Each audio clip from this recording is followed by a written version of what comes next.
Step one, wake up early, gonna rise with the sun. Step two, get some good, some food in you. Step three, think real hard about what you wanna be. Step four, everybody just do your thing. Wake up, today's gonna be a good day. Wake up, today's gonna be a good day. Wake up, today's gonna be a good day. Wake up, today's gonna be a good day. Wake up, today's gonna be a good day. Wake up, today's gonna be a good day. Wake up, today's gonna be a good day. Wake up, today's gonna be a good day. Yo, set your affirmations, aspirations. I got shit to do, the aftermath of preparation. Good food, good mood, blood in circulation. One step at a time, yeah, that's how you make it. Set a goal you control and the steps you take them. I try to pick one thought, have some concentration. And if I make a mistake, it's called education. I try to do this every day, call it replication. Wake up, today's gonna be a good day. Wake up, today's gonna be a good day.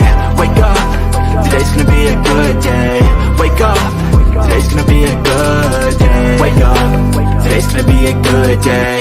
Wake up, today's gonna be a good day. Wake up, today's gonna be a good day. Wake up, today's gonna be a good day. So life ain't easy, yo, I think there's a reason though. Ups and downs, just like every different season, yo. Sometimes I'm high, other times I'm barely breathing, though. You always gotta fight and hide from the demons, yo. Negative thoughts are poison, they rot. Head full of flaws, so here come the clouds. They'll never stop unless I can swap all the bad for the good in my head when I'm lost. Yeah, so I'ma fake it till I make it. Positive thoughts are overtaken, I got patience. One day at a time is how you operate a cadence. A flow, you grow, you show yourself a foundation. Stay away from all the shit that causes temptation. I know that I like to do it cause it's sensation. I live my life in my head like a narration. Don't expect greatness, do my best, man, I'll take it. Wake up, today's gonna be a good day. Wake up, today's gonna be a good day. Wake up, today's gonna be a good day. Wake up, today's gonna be a good day. Wake up, today's gonna be a good day. Wake up, today's gonna be a good day. Wake up, today's gonna be a good day. Wake up, today's gonna be a good day. Wake up early, gonna rise with the sun. Step two, get some good, some food in you. Step three, think real hard about what you wanna be. Step four, everybody just do your thing. Need to hear this, but let me put this out here. Stop sparing folks. Hello, somebody. Stop sparing folks. Nobody cared when your feelings was hurt. Nobody cared when you was pacing the floor. Nobody cared when you was sliding down the wall. Nobody cared when you was standing over there with a face full of tears. You had to suck it up, buttercup. But then when it come to other folk feelings, here you are, want to tiptoe around it, want to avoid the elephant in the room. I don't want to upset anybody. I don't want to disturb the peace. Stop sparing folk. Ain't nobody spare you when it was your turn. Give it to them real. Give it to them raw. Give it to them uncut and uncensored. This is exactly what it is. This where you had me messed up at. Yeah. I ain't playing with nobody this season, baby. Welcome to the Bullhorn Betty Coffee Club.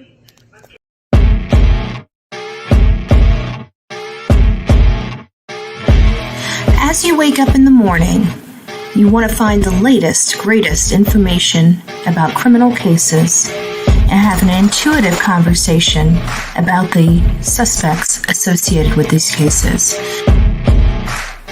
Head over to the Bullhorn Betty channel on YouTube.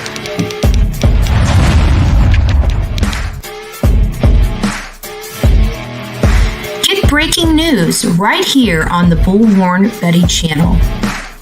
Welcome to the Bullhorn Betty Coffee Club. Enjoy your stay and enjoy your day.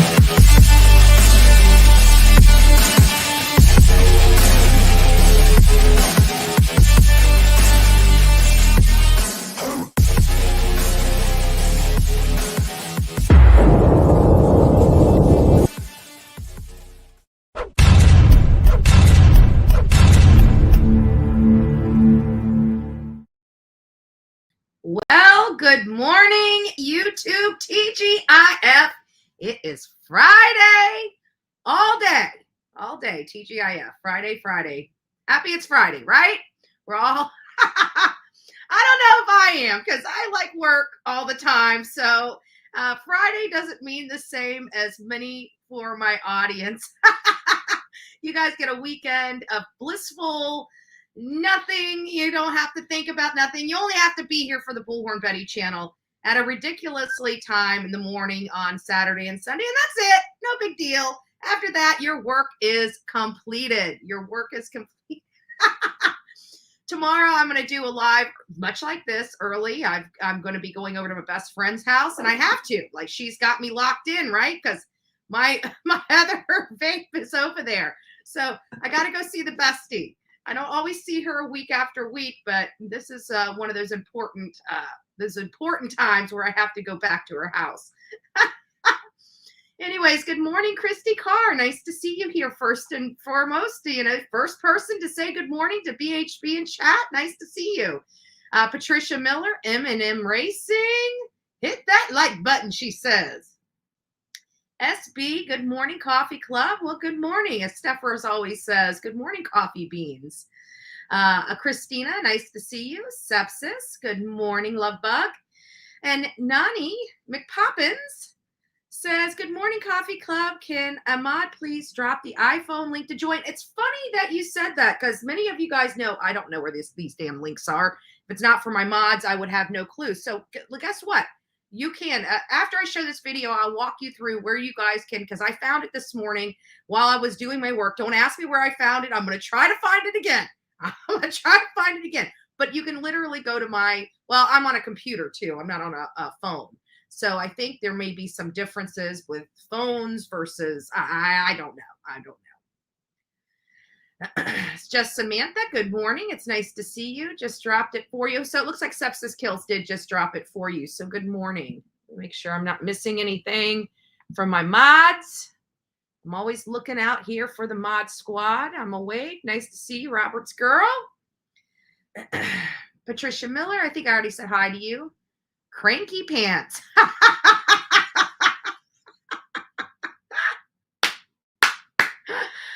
Oh, that's too funny.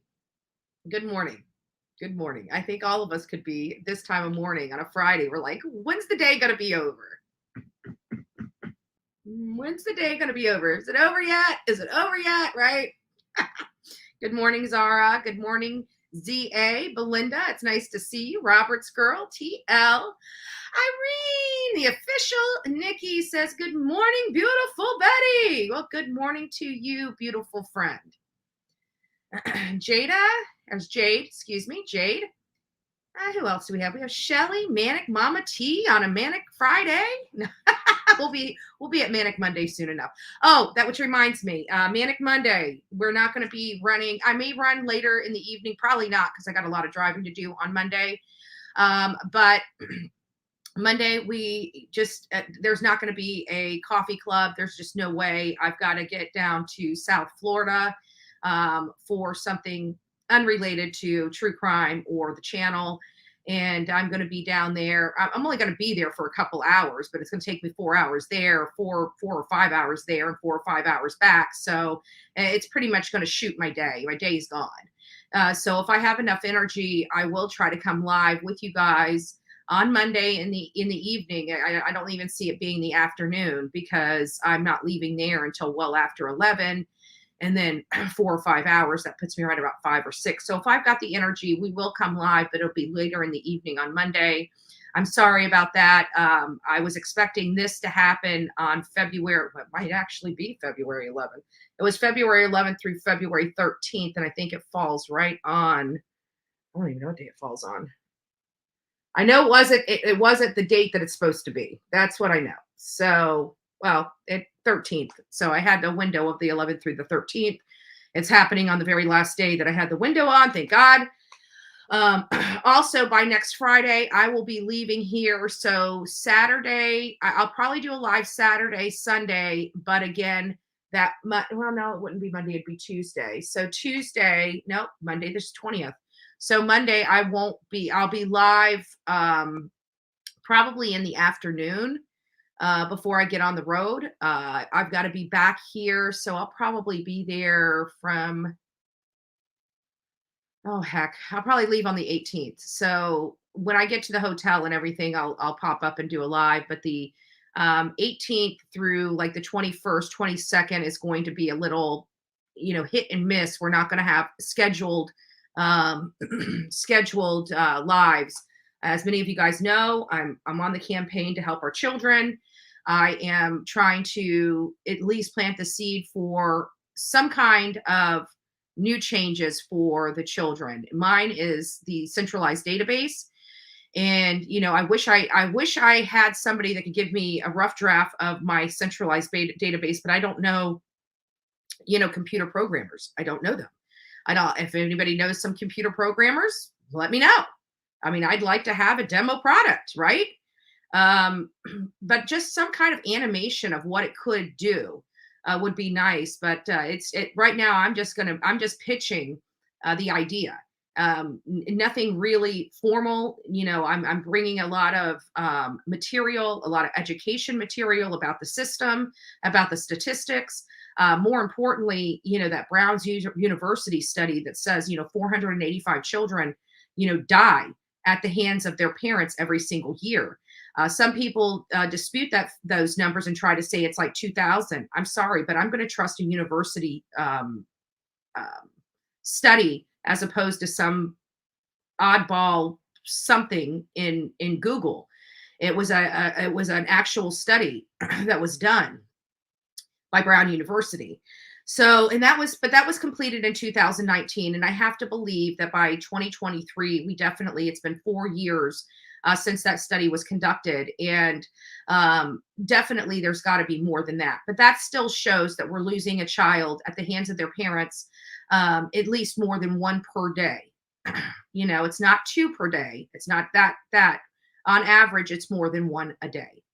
And that is some alarming statistics because, even this year, how many children have we covered personally? We have covered like 3 or 4, maybe 5 children, 6, maybe 6 or 7, but definitely a short cry from the 485 that were reported in 2019. And those are the ones that we found out about. Now, remember, there's a lot of Harmony Montgomerys and Serenity McKinneys out there that they just fell off the list. Nobody even knew that they were existing, even though they had open records or an open case. And so it's very scary to think that we can have open cases and children not even be known that they are missing and dead for several years. And that's exactly what happened in the Harmony Montgomery case, as well as the Serenity McKinney case. They were able to find Serenity McKinney. She has been officially put to rest. Harmony Montgomery, we now know, is no longer with us. However, she's never been recovered. Her father has been charged, but again, never been recovered. So I just wanted to go over some of the stuff that's going to be upcoming this month. Many of you guys know from our goals that we set last year, that this was going to be the year that we were going to be traveling a lot, that we were going to be, every time I go into a state for a case, I'm also doubling down and reaching out to the politicians in that state to advocate for these children. And I am doing just that. And had an opportunity with a story that came out about another young child that a family desperately was calling the Tennessee Department of Children and Family Services, and everything that they were doing to try to save their granddaughter and niece fell on deaf ears, so much so that she ended up ingesting fent, and she lost her life. And so now the family is saying, wait a minute. And the only thing that the state can say in their official statement is that, well, these things come in anonymous, well, nobody said, like, for me, I never call in to children's services and say, hey, I want to be anonymous. If I'm calling in, I own it. I want my name to be heard. Bullhorn Betty, Andrew Griffin, I'm calling in because, you know what? At the end of the day, I'm not calling anonymously. I shouldn't be forced to call anonymously. If there is a legit claim, I want them to know that they can reach out to me anytime they want. I am not hiding from anybody. This is what I saw. This is what's going on. And I guarantee that family was the same way. They don't give a rat's ass whether their name was brought up or whether their drug addicted sister and daughter knew that they were calling the Department of Children and Family Services. Nobody told them that they wanted to be anonymous. They were forced to be anonymous. And so your response is, well, they're anonymous. We have to, go through court to get to have any action. No, you don't. We all know better than that. All you have to do is get off your duff and go check on the allegations. If the allegations are severe enough, you call the law right then and you have that child immediately removed from the care of their parents. Through the help of law enforcement and the Department of Children and Family Services, there is no reason when there is a call coming in that it cannot be looked into, especially when you're hearing that this child is in a homeless camp surrounded by drugs.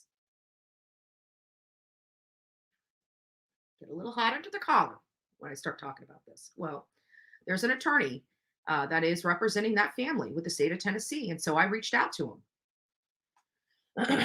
I reached out to him and told him, let me just read. I'll read you guys exactly what I said. And I sent it from my Bullhorn Betty Gmail. Give me just a second. Here it is.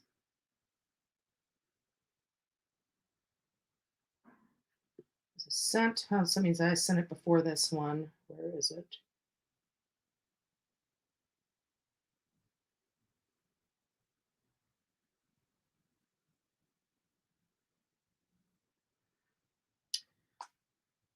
I know I sent it. I can't remember the guy's name I sent it to.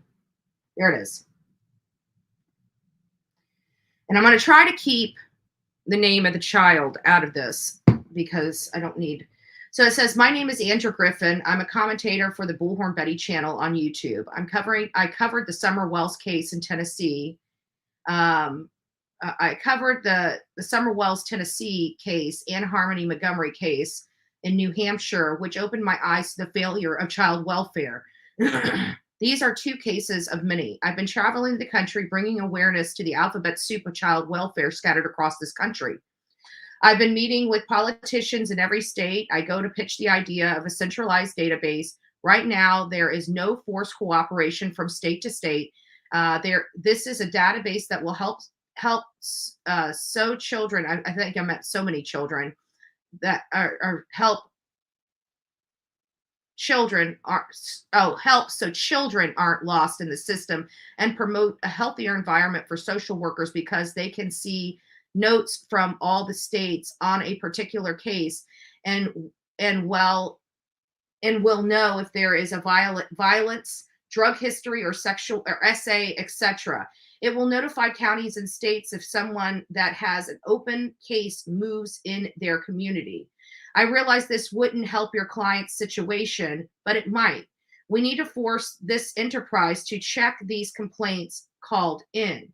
Basically, what I heard is Tennessee representatives say it's because they don't know who to call it in. I guess I screwed this up. I'm not reading it right. Representatives say because they don't know who called it in, there's nothing they can do. But had they got off their butts to look for your client, or to look, your clients wouldn't be in this situation. To look, your clients wouldn't be in this situation. I bring professionalism, but I also pack a punch when I come into town. I'm an advocate and an activist for children and crimes against them. I'm politically connected in Florida mostly, but have branched out throughout the USA. Please let me know what the citizens can do to help, because I have a lot of people that are good at mailing letters, emails, everything else. So while I did make some mistakes in my letter, I'm now seeing, you guys get the gist of the email that was sent to them. One of the people in the law practices, have decided to at least reach out to me and entertain speaking to me about these changes, about what needs to be made, and about the centralized database. so that is like really good. At least it's going to be setting the stage for at least planting the seeds in more politicians' minds. Because the more we go out and the more we branch out and the more we speak to people, the more they pick up that ball and start carrying it forward. If it's something that they believe in and can get behind, it's less work for me. I don't have to do it alone. Well, I've never had to really do a lot alone because I've had all of you guys here helping and things of that nature. So it's just been really, really, really nice. So this morning, I wanted to go over this video. We're going to kind of commentate through this video that was sent out by News Nation and Ashley Banfield. So another anonymous source that says that they're friends with Dylan Mortensen has come out. Okay, they I don't know if it's a female or male. It could be Quinn for all we know, the boyfriend or whatever his name is. But this is something that I don't know if this is damage control or reality. So I want to play this for you. We're going to stop. I'm going to try to get through. I don't want to play the whole thing, but there are some key information here. Hold on. Okay, here it is. So it looks like just the first part of the information. And let me tell you, it certainly does give a little bit more perspective as to why she didn't call 911 right away, perhaps. We're told that. Now, I don't know if there's any excuse for not calling 911 because let's face it, she obviously froze in place, shut her door, locked her door, and we know that she picked up the phone and called all of her roommates in the house. But this is a different part that we have not heard before. That Dylan actually mistook the noises that she'd been hearing. Remember, the affidavit said that around 4 a.m., she could hear some noises up on the third floor, thought it was maybe, Kaylee playing with the dog, Murphy, didn't think a lot more than that. But ultimately, that's what we're hearing. That's what's been stated in the affidavit. A few moments later, she heard a lot of noises. She opened her door. A lot of noises. She heard a lot of noises. We've been wondering how in the world this can happen. Now, if this source is legit, now we don't know what, this is coming from News Nation. I think News Nation is I don't really care for Ashley Banfield, as many of you guys know, but for the better part, I think News Nation is a good organization. I know that they do their best to vet and verify the information. So I don't know what they did to vet and verify this information or if it's coming secondhand to them. I'm unsure about that. But what I can tell you is that this is kind of opening our eyes a little bit, possibly. We have to take this with a grain of salt because we don't know what's true and what's fact and what's fiction. But according to News Nation, they have found a friend of Dylan's close to her. And this friend is telling them some information. Door and effectively kind of yelled out to her roommates. First time we've ever heard that she yelled out to her roommates. Calm down, like cut it out, keep it down. You guys are being loud. I'm trying to sleep. It's late. Thinking that there were roommates horsing around. So this is the first time we're hearing that roommates were horsing around. And this is a good testament as to why, she should have, instead of avoiding media and avoiding social media, she should have came out with her story early on. Because then if she told us her story, there's no way it could have been manipulated, allegedly, on the affidavit, which is what she's saying. But was it? Was it manipulated? We're going to look at the Brett Payne affidavit after this to find out if that affidavit was accurate. That perhaps all that noise that she was hearing was just them, being boisterous and still in party mode. It was late Saturday night, early Sunday morning. So she then closed her door and went back to bed. But that's not what we heard. We heard she froze in place, in shock, Many people attacked Bullhorn Betty and everybody else that questioned this 911 call, saying she was a victim. She was in shock. Well, this is painting a different picture. Doesn't sound like she was in shock at all. Within minutes, perhaps sort of roused again by noise, opens the door again, was going to say something again to the effect of, keep it down already. And it also goes in, do we believe that Brian Kohberger would have left a witness that was hollering out her door saying, everybody keep it down? See, I'm not really feeling it. This version doesn't make sense to me. It's the middle of the night, and that's when she sees the figure coming towards her.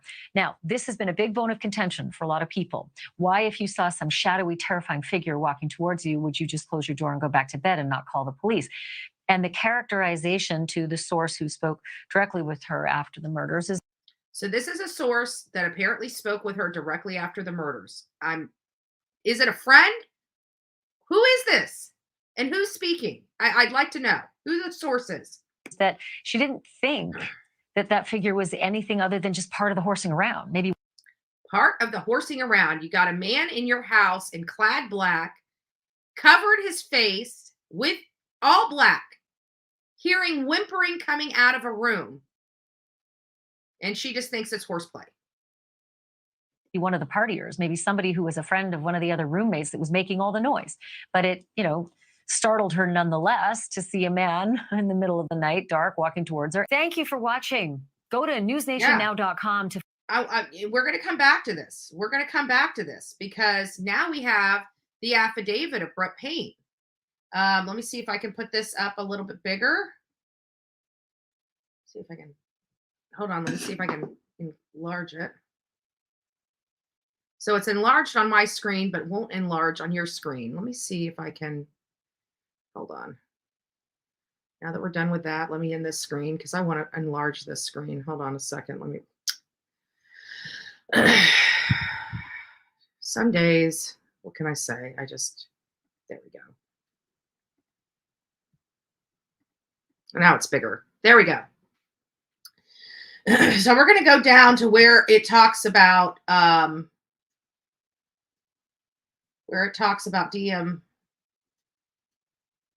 Looks like it's this one.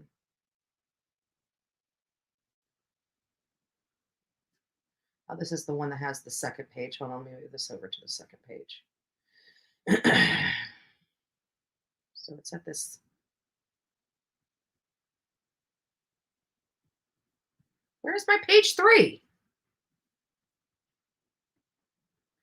There it is. So that's what's going on. So it just says right here. So we can open this one up a little bit. There we go. But it was at the end of this page. It said, there it is. So according to this affidavit, it says Dylan Mortensen and Bethany Funk both made statements during interviews that indicated the occupants of the King Road residence were home by 2 a.m. and asleep or at least in their rooms by 4 a.m. So this statement, as I'm reading it, basically alleges at least that Dylan Mortensen and Bethany Funk were both home and both awake at least at 2 a.m. because they are the ones that confirmed that the occupants of the residence, including themselves, were at home by 2 a.m. So that means all of them were inside that home by 2 a.m. Within 2 hours of them all arriving home, they were all either in their room or asleep. Okay. So far, even with that statement from the source, nothing has contradicted this statement. This was with the exception of Kernodle, and this is not based upon the statement. It almost implies it's based upon the statement Dylan Mortensen and Bethany Funk provided them, but it's not, and should have been a different paragraph, in my opinion, because it says later law enforcement identified. This says with the exception of Kernodle, who received a DoorDash delivery at the residence at approximately 4 a.m. But see, I don't know if Dylan or Bethany confirmed that or not, or if they just found the receipts from the digital forensic data that they were doing on all the electronics from the victims. But it seems like this was something that the law enforcement, right? This seems like something that the law enforcement would have found out, as opposed to something that Dylan and Bethany told them. Because how would Bethany know if she was in her room? And how would Dylan know if she was in her room? Now, the only way Dylan would probably know this information is if she heard the door knock at the door. But everybody knows that you don't hear the door knock at the door because it's down on the first floor. So Bethany would have been the one that would have heard that door knock if it was there. So far, nothing in that statement did we find to be inaccurate or anything. So let me go back to that. That was on page 2. And here's 3. So we know that. So that was on page 3. So now let's go to page 4. And it says DM stated she originally went to sleep in her bedroom on the south side of the second floor. Nothing that source has provided has indicated that to be factually incorrect. DM stated she awoke around 4 a.m. by what she stated sound like Gonzalez playing with her dog in the upstairs bedroom.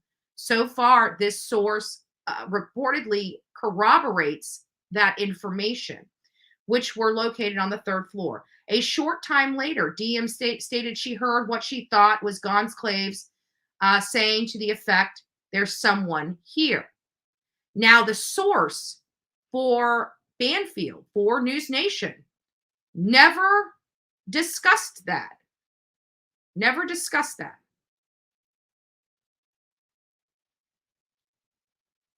The statement, "There's someone here." I don't think law enforcement is going to put those notations in an affidavit under oath. If the victim is going to, it did not say that. I don't see where that happened. I believe everything that they've got on Dylan's statement has been recorded and documented. You know, visually, like a video recording, because we see even when law enforcement are in their cars questioning people, their cameras in their cars are rolling.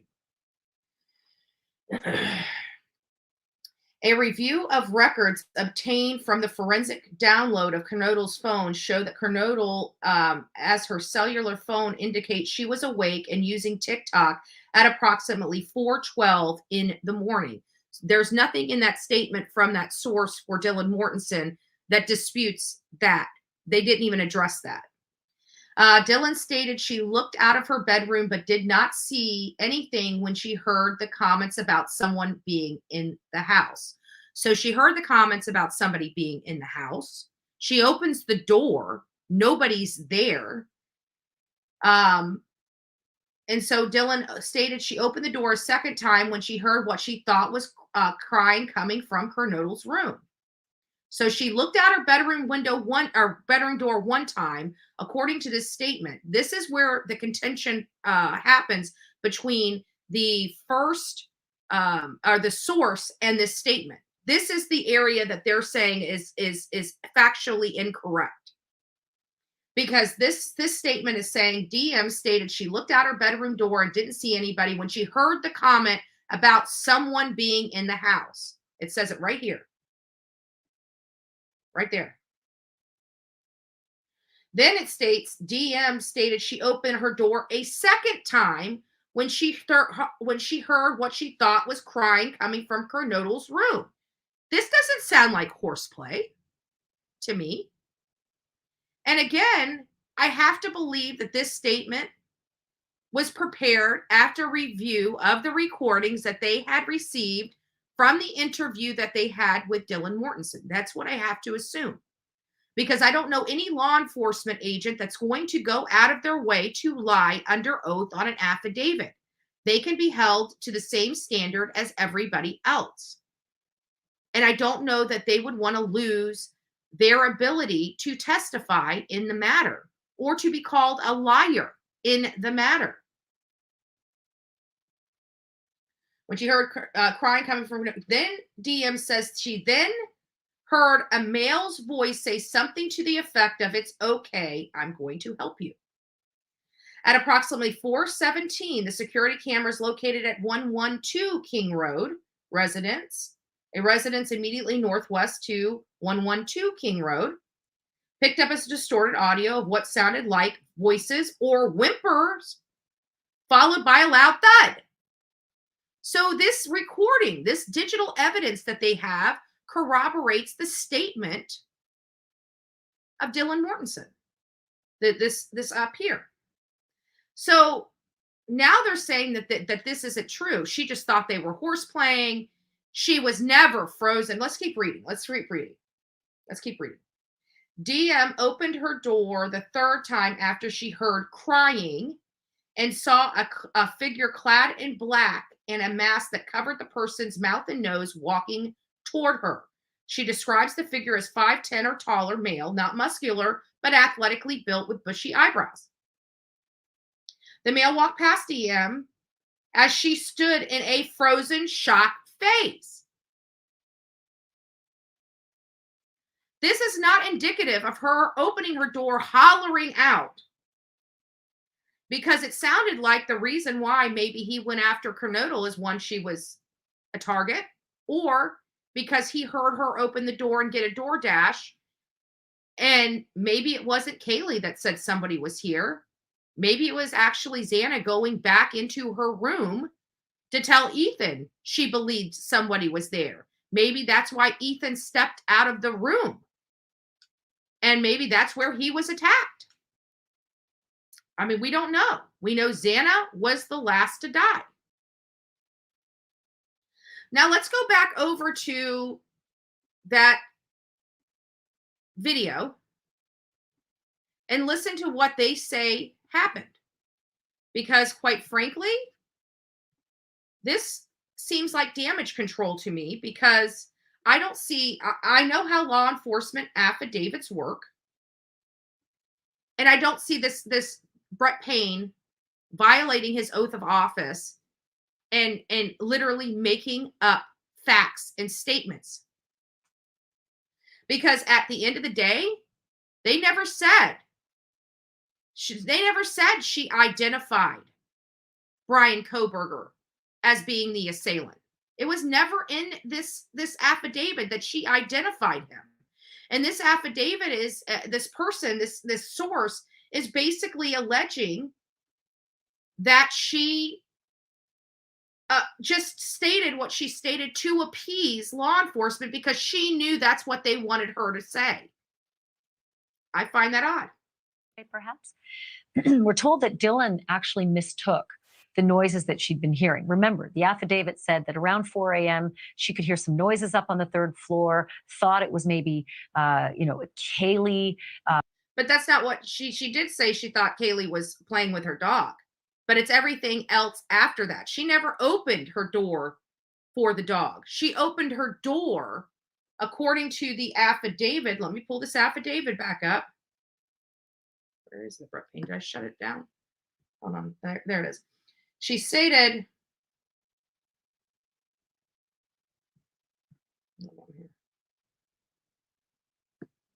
this is 2. So let's go to 3. So let's go back to this statement. Let me read this statement. Hold on a second. I won't even let me play. This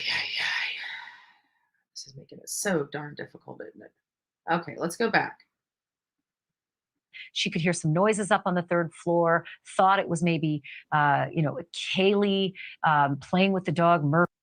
Okay, so playing with the dog, Murphy. Here's what it says related to that. She originally went to sleep. Where does it say the dog?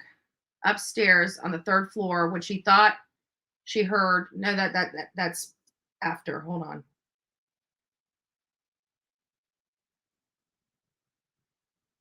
I don't even know where the statement is that she heard the dog, but I know it's in here somewhere. There it is. It's on page 4. And it says Dylan stated she originally went to sleep in her bedroom on the south side of the second floor. DM stated that she woke up at approximately 4 a.m. to what she thought was a Gonclaves playing with her dog upstairs. However, she never opened her door. So let's hear. Let's just keep listening. Playing with the dog, Murphy. Didn't think a lot more than that. But ultimately, a few moments later, she heard a lot of noises. She opened her door.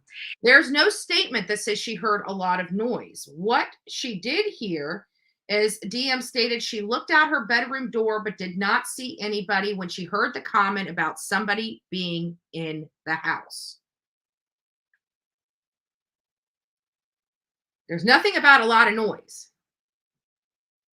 And effectively kind of yelled out to her roommates, calm down, like cut it out, keep it down. You guys. Nowhere have we heard that statement ever before, ever. And it's definitely not in the Brett Payne affidavit.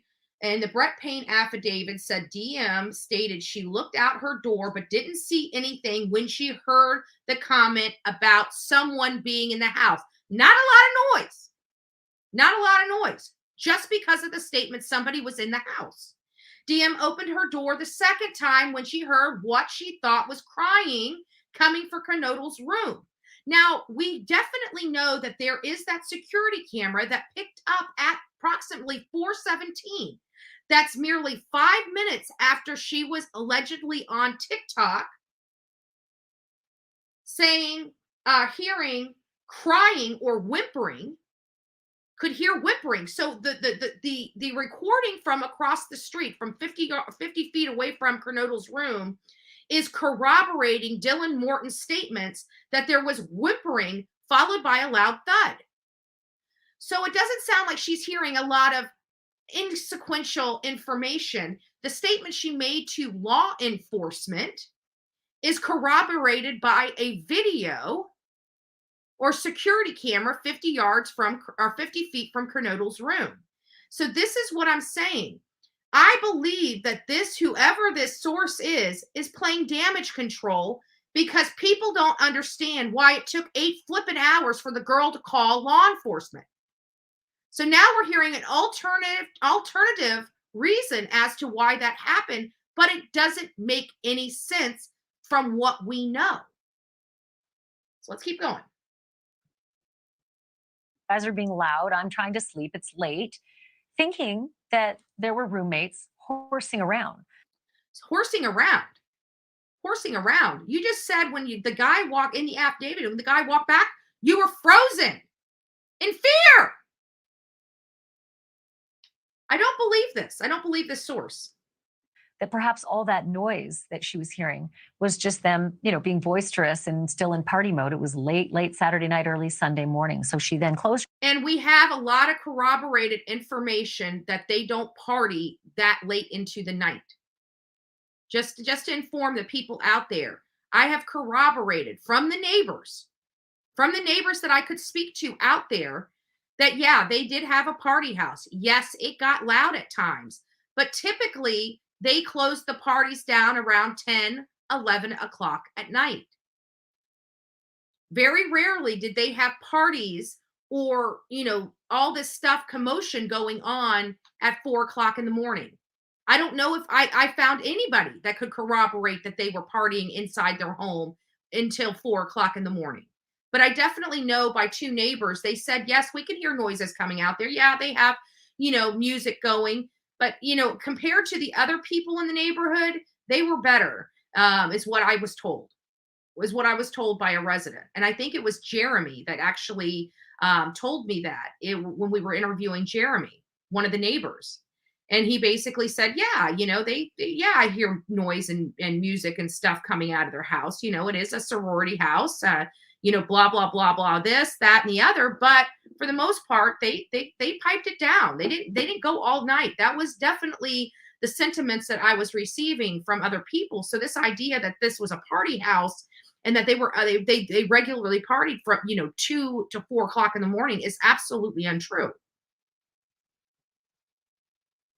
And I can say that because I know from what people have told me in that community, because again, I went there. Her door and went back to bed, but within minutes, perhaps sort of roused again by noise, opens the door again, was going to say something again to the effect of, keep it down already. It's the middle of the night. And that's when she sees the figure coming towards her. Now, this has been a big bone of contention for a lot of people. Why, if you saw some shadowy, terrifying figure walking towards you, would you just close your door and go back to bed and not call the police? And the characterization to the source who spoke directly with her after the murders is that she didn't think that that figure was anything other than just part of the horsing around. Maybe one. So she didn't think that figure was anything more than horsing around. Yet in her written statement to law enforcement, she writes in here that the male walked past DM as she stood in a frozen shock phase. I don't think law enforcement would put those particular words in her mouth. Now,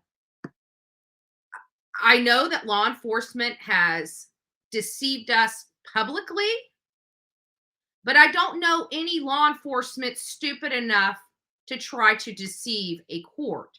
They would lose their credibility.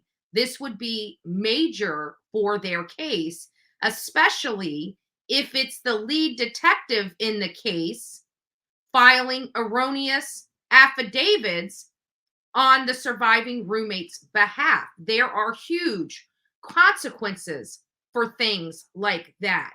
So this new source that is coming out on behalf of Dylan Mortensen, I don't believe. Because I'm telling you, we know how law enforcement work. We know that when they go to a podium and they are not under oath, they have every right and will deceive us. We know that. They can. Most of them don't. But in this case, they did. And that's something that we have to deal with. But I don't see them going to the court and lying to the court under oath. I just don't see it. There are a lot of things that I may do, but the one thing I will never, ever, ever do is intentionally lie to the courts. Ever. It would never happen. And I'm not a law enforcement person, but I am, I have the paralegal past background. And a lot of people say I'm a licensed paralegal. In Florida, you're not required to be licensed. You're not required to be a licensed paralegal. But what makes you a paralegal? That's why I always say I have an AA in paralegal studies. What makes you a paralegal is working under an attorney.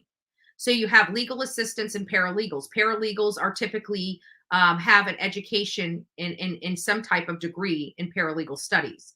So in Florida, it's a little different.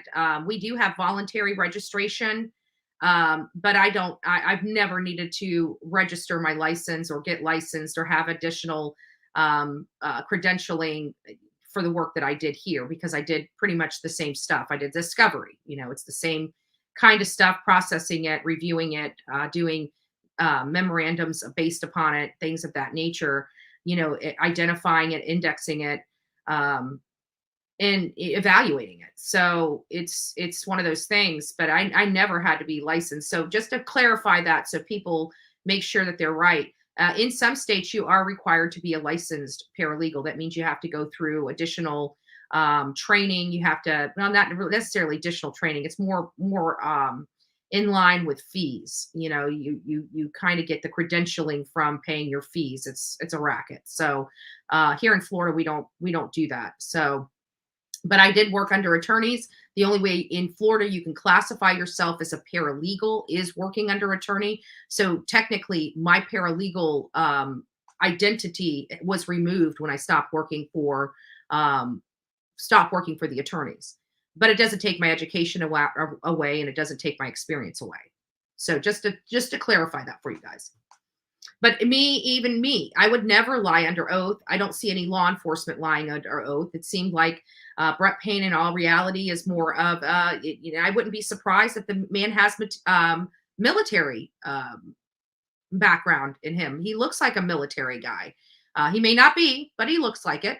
So, I mean, they deal with things a lot different. I mean, my stepdad is a retired Marine, and or I don't know if he's retired. Yeah, I guess he would be retired. I don't know whether he's retired or not, but he was a Marine, and he's no longer. But they were trained, and he still has that training. I remember one time, my sister, she was little at the time, and you guys know there was 18 years between me and my little sister, and so she came over to stay the night. Well, my stepdad was dropping her off.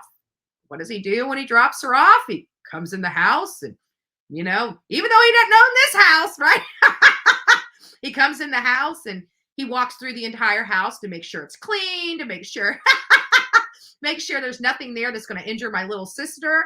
And I had just pulled my laundry out. Literally right before they got here, I had just got my laundry out of the dryer. And so what I do with my laundry is I kind of throw it all in the basket, but then I dump the entire basket on my bed and I fold it and I put it into piles, like your pants go in one, shirts, underwear, undergarments, stuff like that. They go, in separate piles, and then I put them all away based on their pile.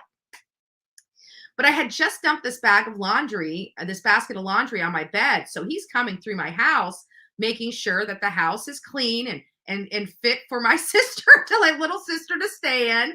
And he's like, hey. I'm like, what? He's like, what's this? What's this all over your bed? I'm like, Jack, I literally just got the laundry out of the dryer before you knocked on the door. And he's like, well, you need to get it folded up, put away. I'm like, thank you. I'll be sure to do that. Have a great day. Get the hell out. Right? Parents. Those stinky things called parents. So anyways, I just don't see them lying on her behalf. But let's just finish this up and see what else is. One of the partiers, maybe somebody who was a friend of one of the other roommates that was making. I don't believe that. You don't stand frozen in your doorway and then start picking up the phone and calling all your roommates to find out what's going on and hearing freaking crying in another room and see a man in black walking out your door and thinking, oh, it's just somebody that's here to party at 4:00 in the morning when we never have a party at 4:00 in the morning. Just doesn't make sense. Making all the noise. But it, startled her nonetheless to see a man in the middle of the night, dark, walking towards her. Thank you for watching. Go to newsnationnow.com. So they're just basically saying that she was startled that this guy was in her house. So in all reality, let's play this again and let's look at this again. Okay?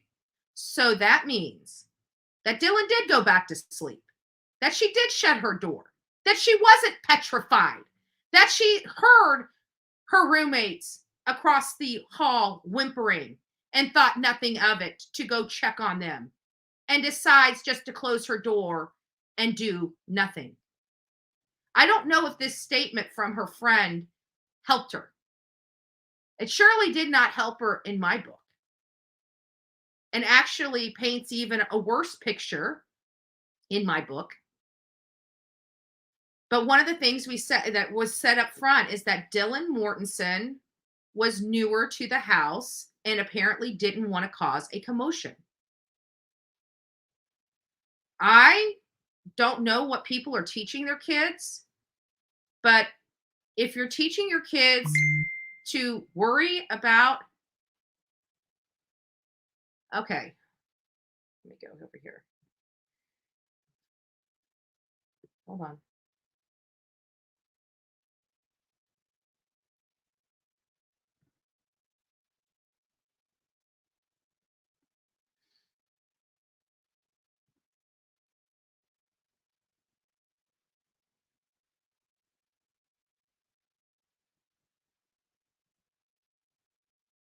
Oh, sorry. It was just I was looking at something, and it was from one of the ladies at Mascow Police Department, and they were just making sure that I realized that I had a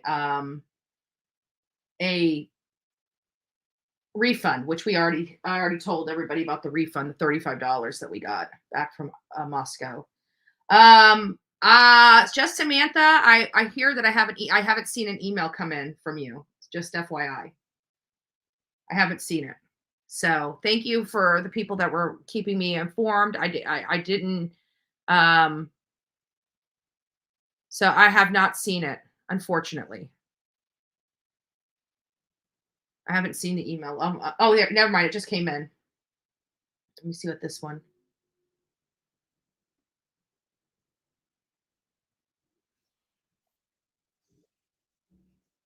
Give me just a second.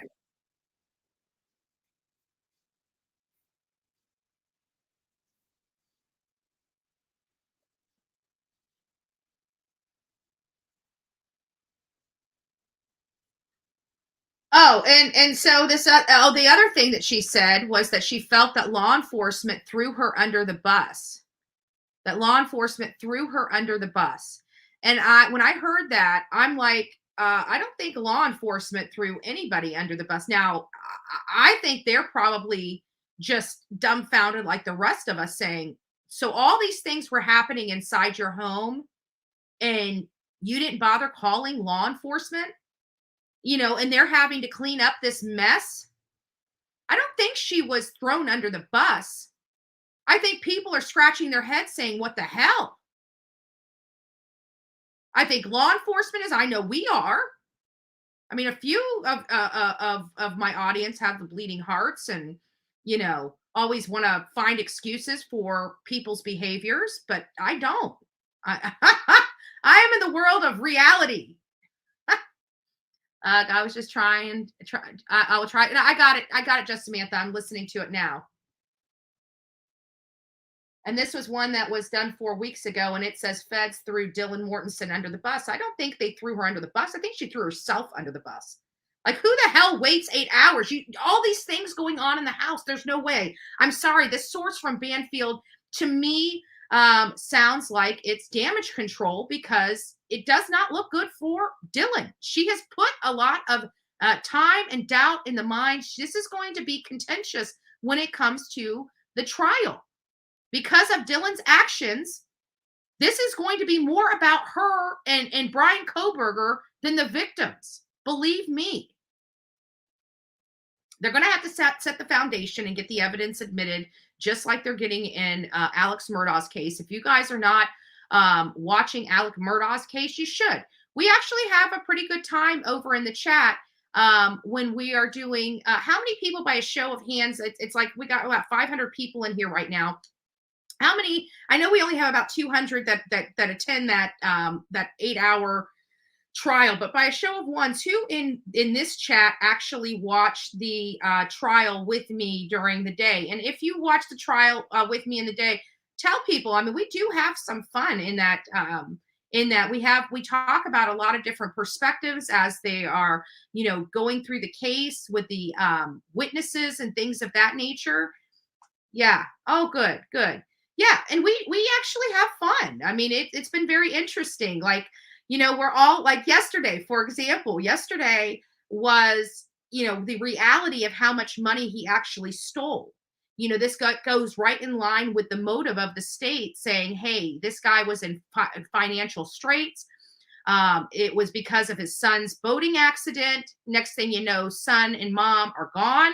And they're painting this picture of all the damage he's done and how many victims he truly has at that the law firm, and how everything was really ready to come down on him. And so while we were in the chat yesterday, we're all talking and speculating, because they're, this attorney's like, look, he's my best friend.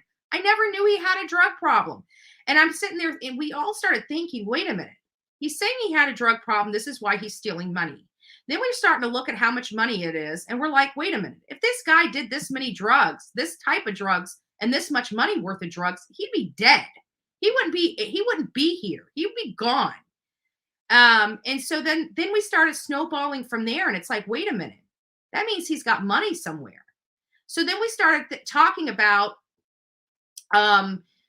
where would this money be? Do we think, it's hidden in the ground? Do we think it's, in an offshore bank account? Where is all this money that he's stolen from all these millions and millions of dollars? Because we're looking at his, his expenses and his income, and it's like, he's got a lot of money. I mean, he had a lot of money before stealing money from people. So what gives here, right? And so then we hear from Palmetto Bank, and it's like, well, we have all these loans. Oh, by the way, we're talking about where would this money be, and people are like, well, it's dug up under, it's buried somewhere, and it's like, well, where would it be buried? He wouldn't leave it on his property, so where would he bury it? And we're like, okay, maybe an island. Lo and behold, like we're talking about the Bermuda, like Bahamas and stuff like that. But listen to this. Lo and behold, one of the first assets this CEO from Palmetto Bank talks about is his where he's with another person on this property that's 3 islands. That's all it is. 3 islands. And it's with his dad, I think is what it was. And we're like in the chat, and we're like, we just found the money. We need to go on a scavenger hunt. We need to go on a treasure hunt. It's on these 3 islands. It's on these 3 islands.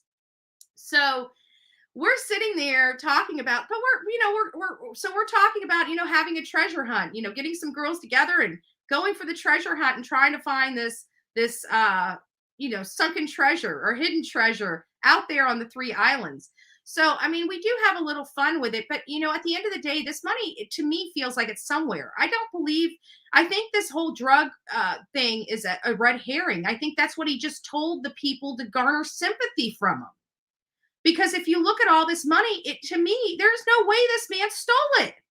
I mean, he stole it, but there's no way he spent it all on that. And here's the other thing.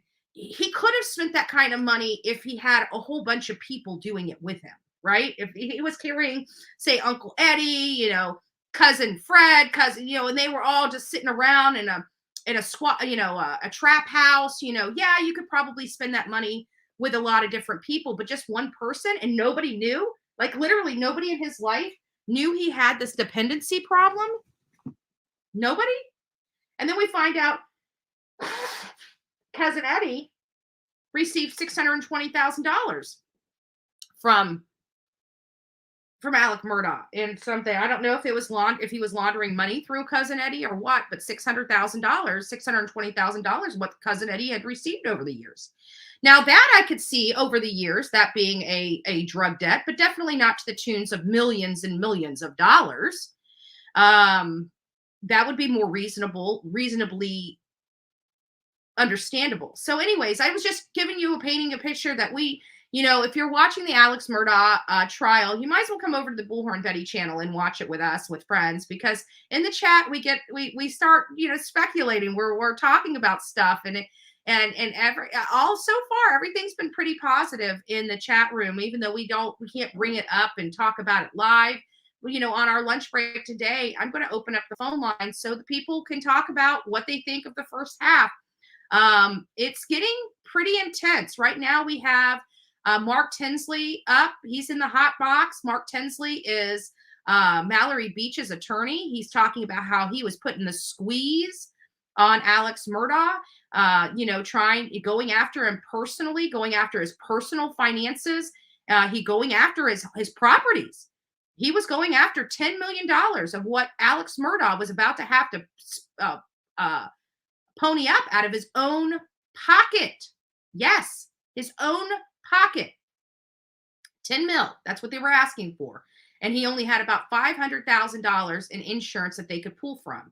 So you're looking at a massive amount of money. This was about to put Alec and his family out of their house, out of their beach house, and still owe money after that. He wanted a payment plan. Like he said, I'm leaving him a house, like even that attorney would have probably wanted to take his other house too. 3 houses this man owned. How do you need 3 houses? But anyways, let's get back to this. I want to watch this real quick and see what we can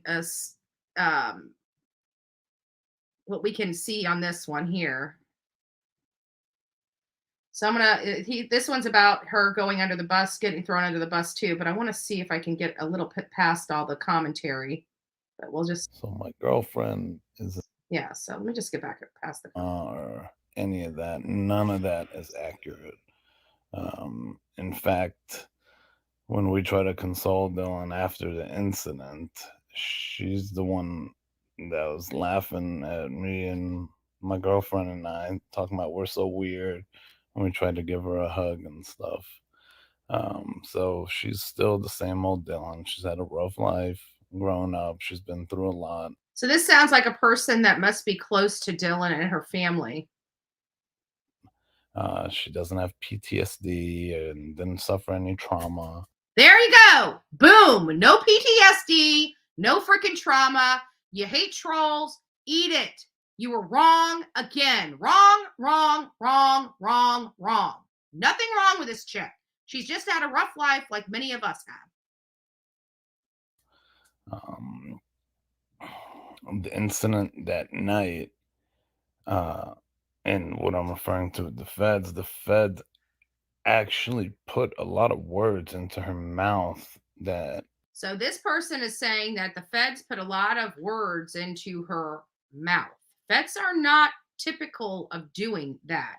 So it sounds like she had regret and was talking to people about her statement and trying to justify her actions. This is the picture that I'm painting. Dylan sounds like she has witness protection in her future. Nah, I don't think so. This doesn't rise to the level of witness protection. She didn't say herself.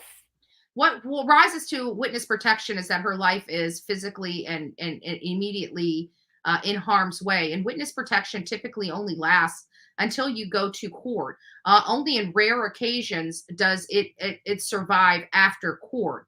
But right now, like say if this would be an example of witness protection. For example, say Brian Koberger was a mafia person and people are trying to execute her so she doesn't make a statement to law enforcement or go before court to go after this mob character. She would be in jeopardy. It goes not just for mobs, for gangs and stuff like that. She would have to be in jeopardy of losing her life if she testifies. That's not the case. You know, having public shame, it does not rise to the level of somebody needing to go into witness protection. First, so there was a lot of leading statements that they were insinuating to her. And now that sounds like a typical interrogation. You know, like there's been, we know that they go in there and it's like, we know you did it. We know you. What did you do with the knife? Right. So leading. Yeah, I can see law enforcement doing that. Now, did they do that those types of things toward her? Probably not. But they go in there knowing a lot of information and they try to push you until you break your silence. She was really scared the first few days, obviously, after the incident occurred. So, like, the reason none of it makes sense in the affidavit is because it didn't really happen that way. Well, they've got to have a written affidavit from her somewhere. So what he's saying doesn't make sense to me. I know criminal investigation. I know what reports they do. And I know that they make them, once they have their statement, they make them write it down and put it under oath. So she never stood there shocked when she saw the individual. She was just standing in her doorway, like anybody who opens the door. Now, let me ask you this. I want to open the phone lines for this. I'm going to kill this. I'm going to remove this and I'm going to open up the phone lines real quick because at the end of the day, I want to hear what you guys think about this. Do you believe that she wasn't scared? I mean, I don't know. I'm having a hard time with this. I want to hear my audience's thoughts on this. We have almost 550 people in the room right now. Let me get the banner up. I want to hear your thoughts. Are you believing this after the fact that law enforcement is putting words in Dylan Mortensen's mouth that the affidavit that she signed under penalty of perjury is not truly her affidavit? I mean, that's what these sources are now alleging, but yet, you know, we have tried very hard to get Dylan Mortensen to speak up and to tell her truth about what happened. And if she knew all this was going on before the gag order, why wasn't she standing up and coming out and saying, no, this is what you're going to hear from law enforcement, but I'm adamantly saying that that what they're going to say I did not do. I did not do. Oh, sorry. Let me turn this on. It's not even on yet. Sorry, guys. There we go. It's on now. The phones are on.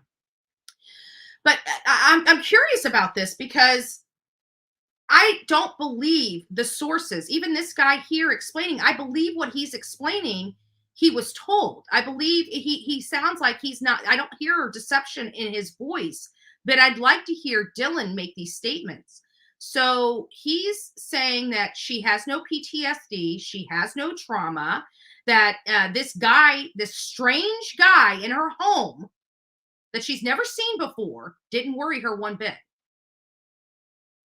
Who believes this statement? Christine, yes, I heard that. I don't like how it looks. Let me go up here to Christine and see what her statement was here. In my opinion, Dylan has had Botox in her face and mouth. Oh, that I don't know about that stuff. I would like to get some Botox. If anybody wants to sponsor Betty's Botox Fund, I've never had it before, but I'm starting to see a wrinkle right there that goes across my forehead. We want it gone. But I mean, I don't know. The young kids are, they're doing a lot. They have access to a lot more stuff than we did as young children. If I did that, I don't know. I don't know. Good morning, everyone. Good morning, Tammy Sue. Nice to see you. So for those that are just coming into the chat right now, what we are going over is we just listened to Ashley Banfield a couple times talking about a source close to Dylan Mortensen that says, they feel that she was thrown under the bus. Law enforcement threw her under the bus about this timing because she was the only one there. She saw the man. She walked out of her room, that she was not frozen in shock, that she was not upset, that, she just thought it was just another night at the house. I don't believe that. That's not what I've heard from the neighbors. The neighbors say that they know they don't go into the wee hours of morning with their parties, that their parties are usually shorter than their neighbors. So the neighbors like to party as well. But for whatever reason, the information we corroborated is that yeah, we hear sounds coming out of the house. We hear music coming out of the house, but usually they turn it down between 10 and 11 o'clock at night. They start piping it down. Now, occasionally, I'm sure that's not all the time, but for the most part. This is Betty. Hello, Betty. Hey, who's this and where are you calling from? This is Suzanne from California. Hi, Suzanne from California. So, do you believe this new information? Well, this part of the mess from Idaho 4 has just really confused me back and forth. But this morning, in my opinion, the only way that she would not be scared is if she knew him. Good perspective. Good perspective. And not only that, but let's put this into perspective. Okay, so let's say this house was a party house, okay? It was. I mean, we definitely know there were several parties. It didn't seem like it was a party house every single day. I mean, it seemed like a lot of people came over, but it seemed like they, in the 4 months they've been there, they've had like maybe three times they had noise complaints from that house. Right. So this idea that they were just playing and that she stuck her head out and said, "Hey guys, quiet it down." It seems like she would have put a target on her back if she was hollering out her door and Brian Kohberger heard her. Would Brian Kohberger leave a witness? Well, no. And see, that's what I'm saying. The words and this person that's saying this male voice that's on the TV. Yeah. He's talking like he's her boyfriend. Actually, it sounds to me like he's a friend. It sounds like him and his girlfriend, and from what I heard, it sounds like him and his girlfriend are friends with Dylan and know her well, so much so that they know her life, and she's, they say she's had a rough life, but she doesn't suffer from PTSD or any kind of psychological issues or anything like that. But it sounds to me like he is reiterating a story that Dylan told him after the fact. And I'd like to know, he put this out 4 weeks ago.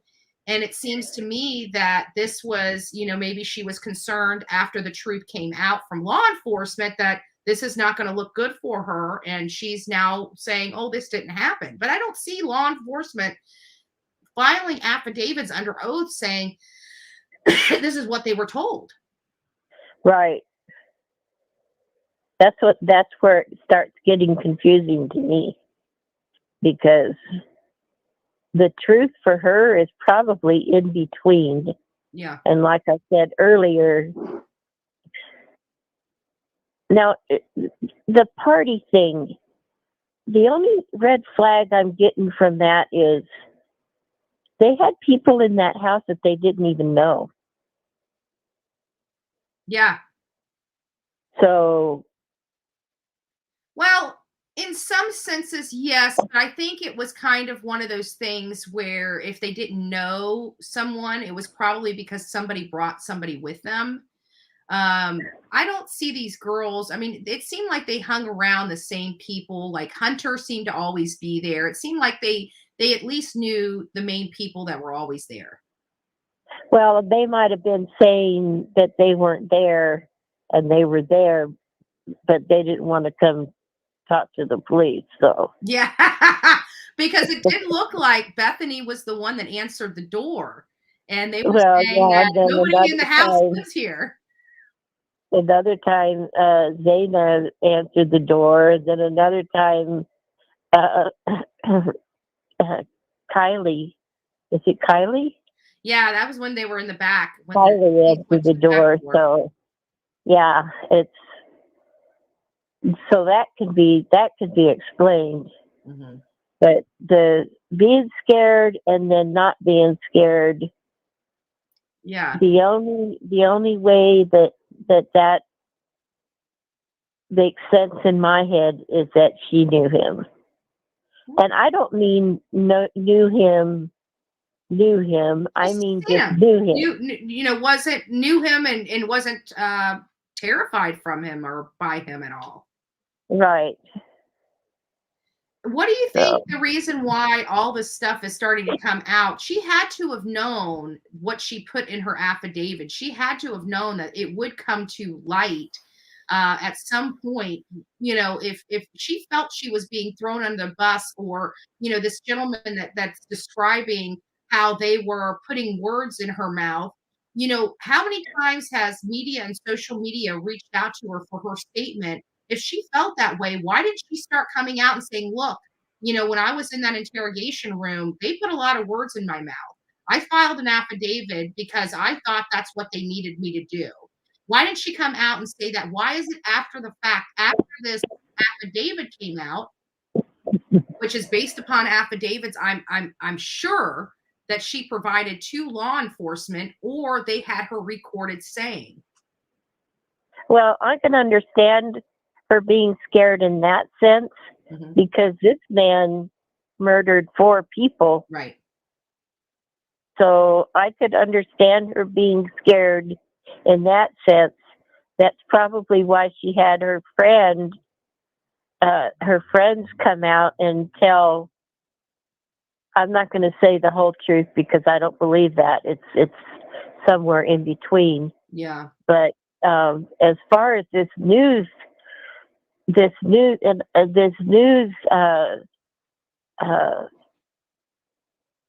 don't want to say team because I want to say the company, whatever news it is. You're talking about News Nation, the one that they're untouchable. Yeah. Because I think this is a bunch of hogwash. Yeah, me too. I do too, because it doesn't go in line with the statement. And here's the thing: law enforcement, when they're not under oath, they can lie to us all day long. Like when they're at that podium and they're giving us press conferences, they're allowed to lie to us to our face. Right. And that's one thing. But to prepare an affidavit under oath and to put your name on it, you are not going to deceive the court. I'm surprised that they haven't pulled them in and told them to knock it off. Yeah, well, they really can't. They really can't. Now you're dealing with First Amendment, freedom of the press, and they're saying a source. And the thing about press is that you don't have to disclose your source. The gag order, aren't they? What is it? Aren't they going against the gag order? The gag order is not to Dylan Morton's friends, so that's why they're coming out and talking about this. And there's no way for us to corroborate it, dispute it, find it, either dispute it or corroborate it. There's no way, because that's where the gag order comes in. Is they can't get it verified, because if police verifies it, then they're going against the gag order. Yeah, exactly. Nobody can say anything. And that's why I don't believe a lot of the stuff that's coming out in People's Magazine, these bombshell things about Brian Koberger eating at Mad Greek 2 times. He may have, for all we know, he may have. But I don't believe him, because nobody is talking. So how are they getting a source that's close to the investigation when law enforcement aren't putting their necks out for People Magazine? Well, their bosses must be telling them, you guys need to sit down and come up with some stories to keep us going so we can make money. Yeah, that's exactly what they're doing. Does that make sense? Yeah. But I feel bad, because I believe this guy that's telling his side of the story, what his conversation was with Dylan. I believe it, but I still believe Dylan by this time has had buyer's remorse, so to speak. And I think she's modifying her statement because she looks so horrible. Well, and what about the hours that went by before they called 911? Yeah. That just doesn't make sense. None of it makes sense. This whole 911 call, the whole Dylan, the whole Bethany. The house and cleaning up. Those kids would be scared to death to go around those bodies that have blood on them. Yeah. And she's one thing we did hear that I do believe is that there was a lot more noise than what we were told. This idea that this guy killed 4 people, and we hear the injuries of Xana from her family. And we know that she put up a fight and a struggle. Don't tell me that a person 10 feet away from them can't hear. Oh, if she's putting up a struggle, she's screaming. You'd have to think she had to have heard all of that. Yeah. That's not stuff you can mistake it as just roughhousing. Well, you think somebody slamming up against the walls roughhousing? I'm sorry. I'm speaking over you. I'm sorry. Go ahead. Actually, I'm speaking over you. You're good. I don't even think the girl downstairs didn't hear all that. Yeah. Because if it's true that Xana fought back as much as she did, she was screaming while she was doing that. Yeah, think about it. I mean, I can't imagine. I mean, if she wasn't fighting back, she wasn't screaming. Right. But if she was fighting back like she was screaming. She had to have been screaming. Something had to have been. She wouldn't have been silently fighting back. Think about it. And I brought this whole thing up with breaking my ankle. I was a Friday the 13th, and I told everybody about my alternator going out. I had to be towed in. I have my cordless phone in my hand, and I'm running around the house, and I hit the dog bed, and and apparently I didn't even know I screamed. I had no knowledge that I even bellowed out anything out of my mouth. And all of a sudden, my front door flies open, and you see Nick's head and you see Vince's head right there looking in like, what's going on? And I'm on the floor, the phone slung across the room. I'm just there with like tears in my eyes. And I didn't, and I'm trying to scoot across the ground, trying to get the alternator, fixed and stuff. I had no idea. I yelled them like, I asked him, I said, what made you guys open the door? And like, we heard a blood curdling scream. And I'm like, oh, I didn't even know I did it. Yeah, I've done that. I've gotten hurt and screamed to where I didn't know I was screaming that loud. Right. That's why I say, if this girl was fighting back, and there was others that were fighting back too. Mm-hmm. He didn't do all that, and there not be noise going on. Yeah. I So don't believe that for a second. I do believe that there was noise going on. I do believe that there was a lot more noise than what we've been alleged to believe, hands down. But again, it comes back to all these things going on in that house that weren't common to that house. And there's nothing that Dylan can do to convince me that this was an everyday occurrence in that home or on the weekends. Because again, I've talked to some of the neighbors that would speak to me, some on record and some off record, that basically said, yeah, they do get noisy. I mean, they were honest, they do get noisy, but they're not near as bad as the other neighbors. Yeah, I remember seeing that live. Yeah. So it just makes me wonder, if it wasn't common for that house to have people there at 4 a.m. and definitely somebody in black with a face covered. It doesn't look like those kids covered their face much. And to have somebody walking in your house completely in black with a mask over their face, that's okay. You think that's just a friend? Well, I would have screamed to that. I would have too. She probably did. She probably was frozen at the door for a minute before she shut it and locked it. And I think that's why, if she saw him and she knew him and she was left living, I believe that's why, because she was not the target. Yeah. Lots of stuff going on. Well, I appreciate your call and your perspective. God bless you. Thank you. And please call again. I wasn't going to call in because I called in yesterday, but that's okay. Call daily. You got my brain going. I know. It's got my brain going too. I wasn't going to run with this story today, but I get up ridiculously early and I go and check everything out. I was going to go with a different story. My story was from yesterday. I changed my thumbnail as what does Dylan know more? And then, of course, this came into play. And I'm like, wait a minute. Now she feels like she's thrown under the bus by law enforcement. I mean, yeah, maybe she talked to them and thought that this stuff would be private. But at some point, she had to theorize that this stuff would be private. Most people that are questioned that are close to a crime feel they've been pushed underneath the bus, even if they're innocent, because it's pretty intimidating. Yeah. Well, she's going to have to go under oath, and there's going to be no way around it. And if she feels that way, that law enforcement, that's going to be horrible for the prosecution for Brian Kohberger. And the fact that she's now saying that she said that she thought it could be Brian Kohberger because she knew law enforcement wanted her to say that. So you're just now saying everything law enforcement wants you to say? That doesn't make sense. Nobody's going to do that. You got 4 friends dead. It does make sense if she's done something wrong. Yes. Great perspective. All right. I sleep every 2 hours. I've been on that schedule too, and I don't like it too much. But last night, after I turned the live off, from Alec Murdaugh, I think we were all pretty much burnt out. I tell you what, I literally went into the room just to do some research. I was tired of sitting in this chair. And I went into the room, and lo and behold, I think it was 6 or 7 o'clock.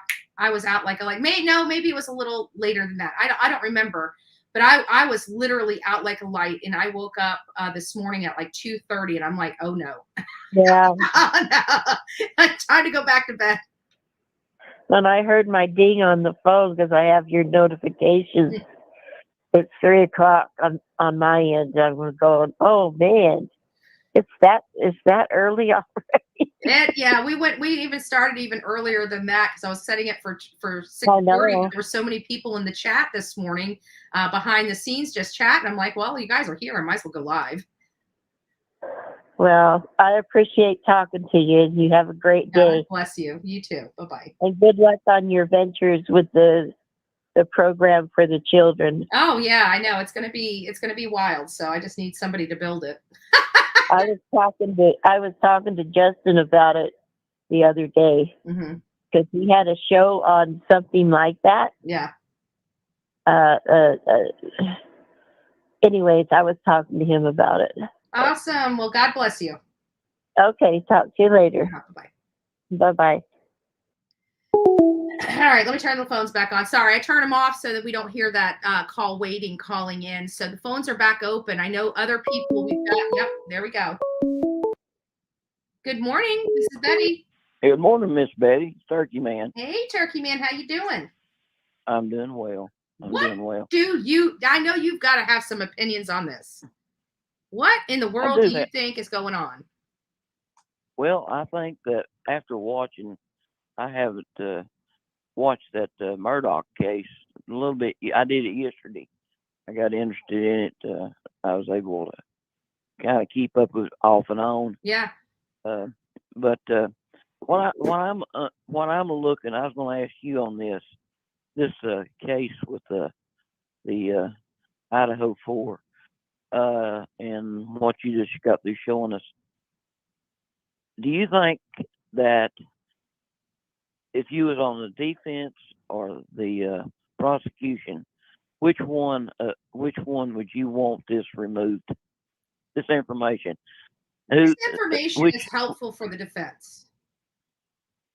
I think so, and that's if I was on the prosecution, especially if my timeline didn't match all this stuff that I'm getting here, I definitely would not want the jurors to hear it.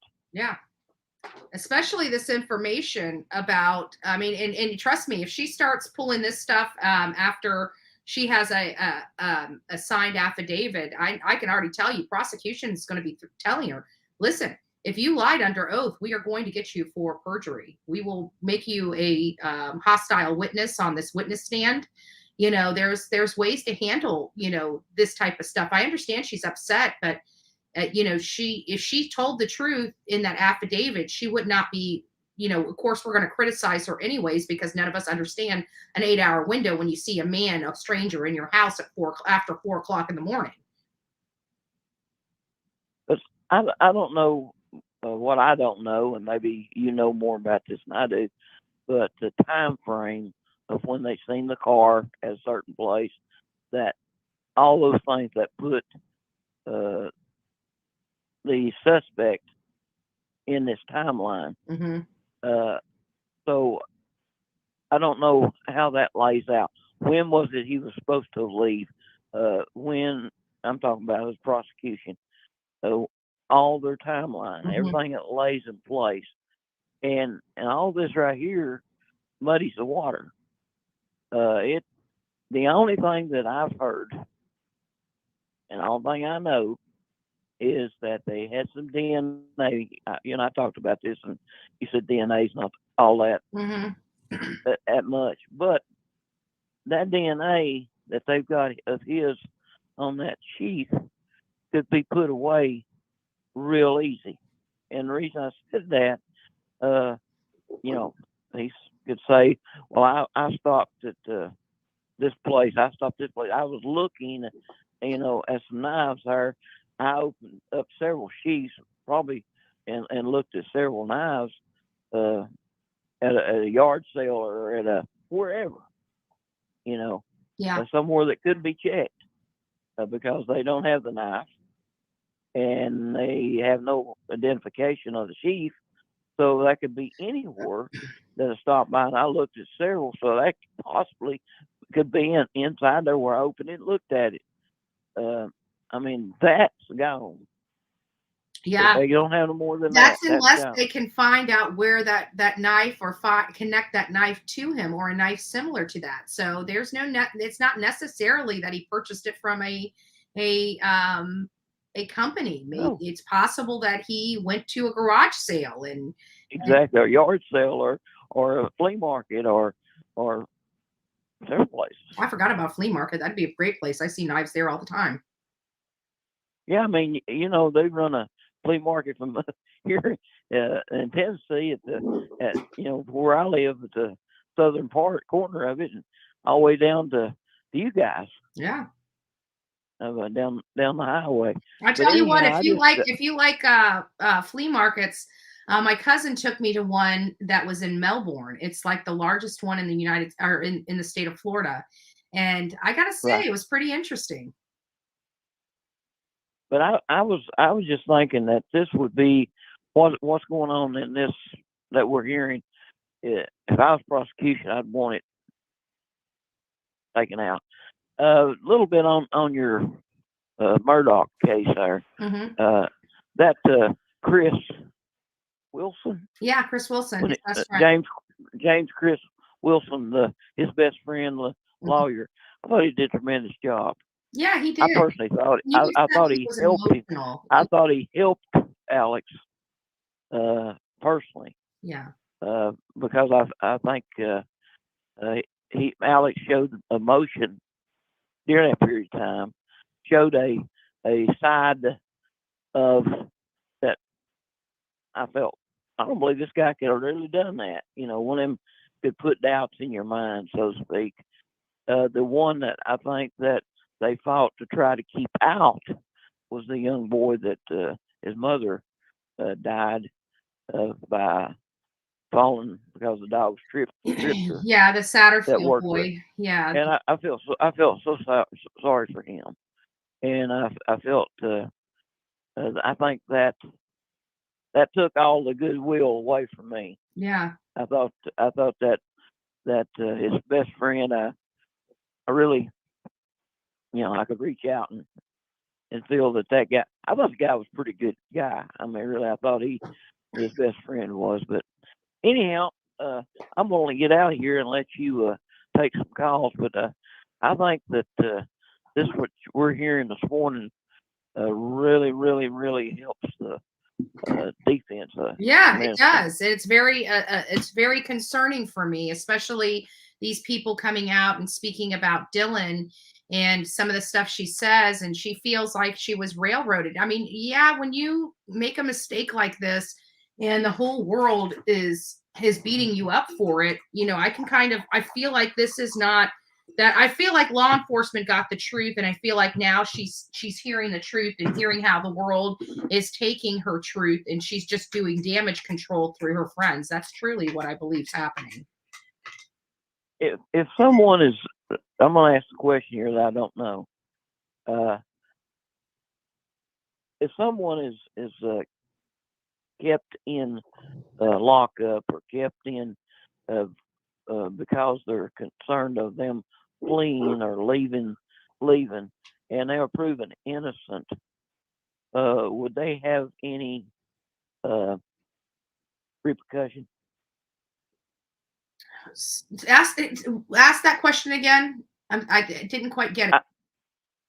If this Brian whatever you say his name, Koberger, if he's innocent, mm-hmm. if he is not proven guilty and gets off of this, how much of repercussion financially would he receive? He wouldn't really be entitled to receive anything because the court system worked the way it was supposed to work. He was offered an attorney, which he's using a public defender for this type of case.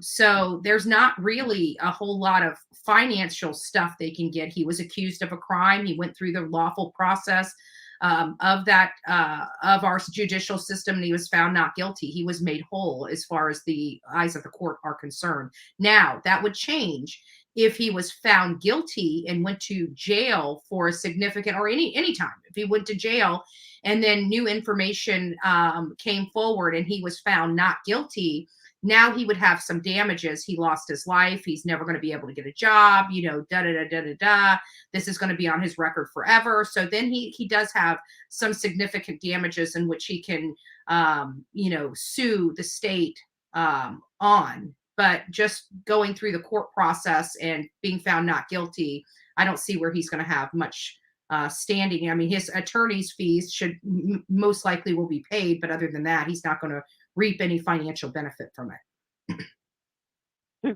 Two quick questions before I get it. One on this case, one on the one you're watching live. On this case here, do you think that he had accomplished. Somebody helped him. Somebody's with him. Honestly, Turkey Man, I have been bouncing back and forth with that very question. Like, my critical thinking would think that somebody that would do a crime like this wouldn't trust anybody with it, wouldn't want anybody knowing anything about it, because it's another witness that could turn on them, when you're looking at it logically like that. But there are some statements that we've heard Brian Koberger make. Now, again, those statements have not been corroborated that I can see, unless it was law enforcement. I believe it came from News Nation or somebody else where law enforcement stated it. So it may have been corroborated. But with him saying who else was arrested, and then having his attorney, Ann Taylor, file a letter asking for anything on co-defendants, it kind of alleges that there may be another person out there. But that could be part of trial strategy for the defense as well. Okay, on the Alex Murdoch case, he was supposed to have been changing a tire and got shot in the head. Did he do that himself? No, Cousin Eddie did it. That's what Cousin Eddie's all wrapped up in this. It was the cameras. I don't know Cousin Eddie. So it was the cameras. Hold on, let me see if I can pull that up. It was the cameras, and I'll do it after I get off the phone with you. All right. So what had happened is cameras were on this church. They didn't realize cameras were on this church. And so they were outside of the cameras when he was shot in his head, but apparently his cousin didn't shoot him good enough because he was injured but not dead, and he was functioning. So it must have injured his face but not his brain. And the only thing that got his cousin is because the cameras caught his cousin leaving the scene before he started calling, using a passerby's phone. Oh. Yeah, it was I crazy. missed that part. Yeah, no, his cousin. That's what got his cousin is a co-conspirator in that suicide plot. Wow. Yeah. Well, I'll get off. Good talking to you, and if I don't talk to you the rest of the weekend, you have a good one, and me and my wife will be having our anniversary. The Sunday will be our Wow, 24 tell her years. God bless her for putting up with you for so many years. She needs all the help in the world. We'll talk to you later. All right, God bless you. Bye-bye. Bye. Oh Lord, he's such a great guy. I always I actually enjoy everybody calling in and conversating with me. It's nice. It's nice to hear from you guys. You guys make my day. You need to talk. You need to let people talk.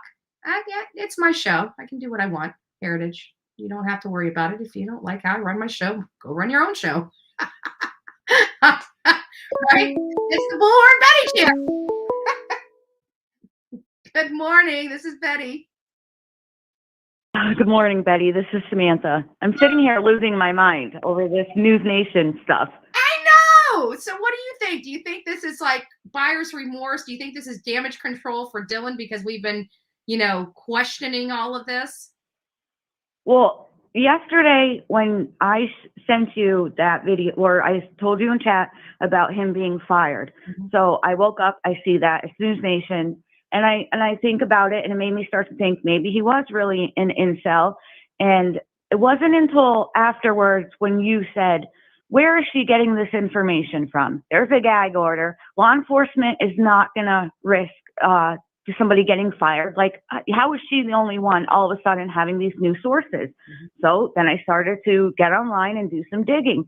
And that's when I found that information was originally posted from some random lady on TikTok, mm-hmm. who now is bragging that her info made it to Ashley Banfield's show.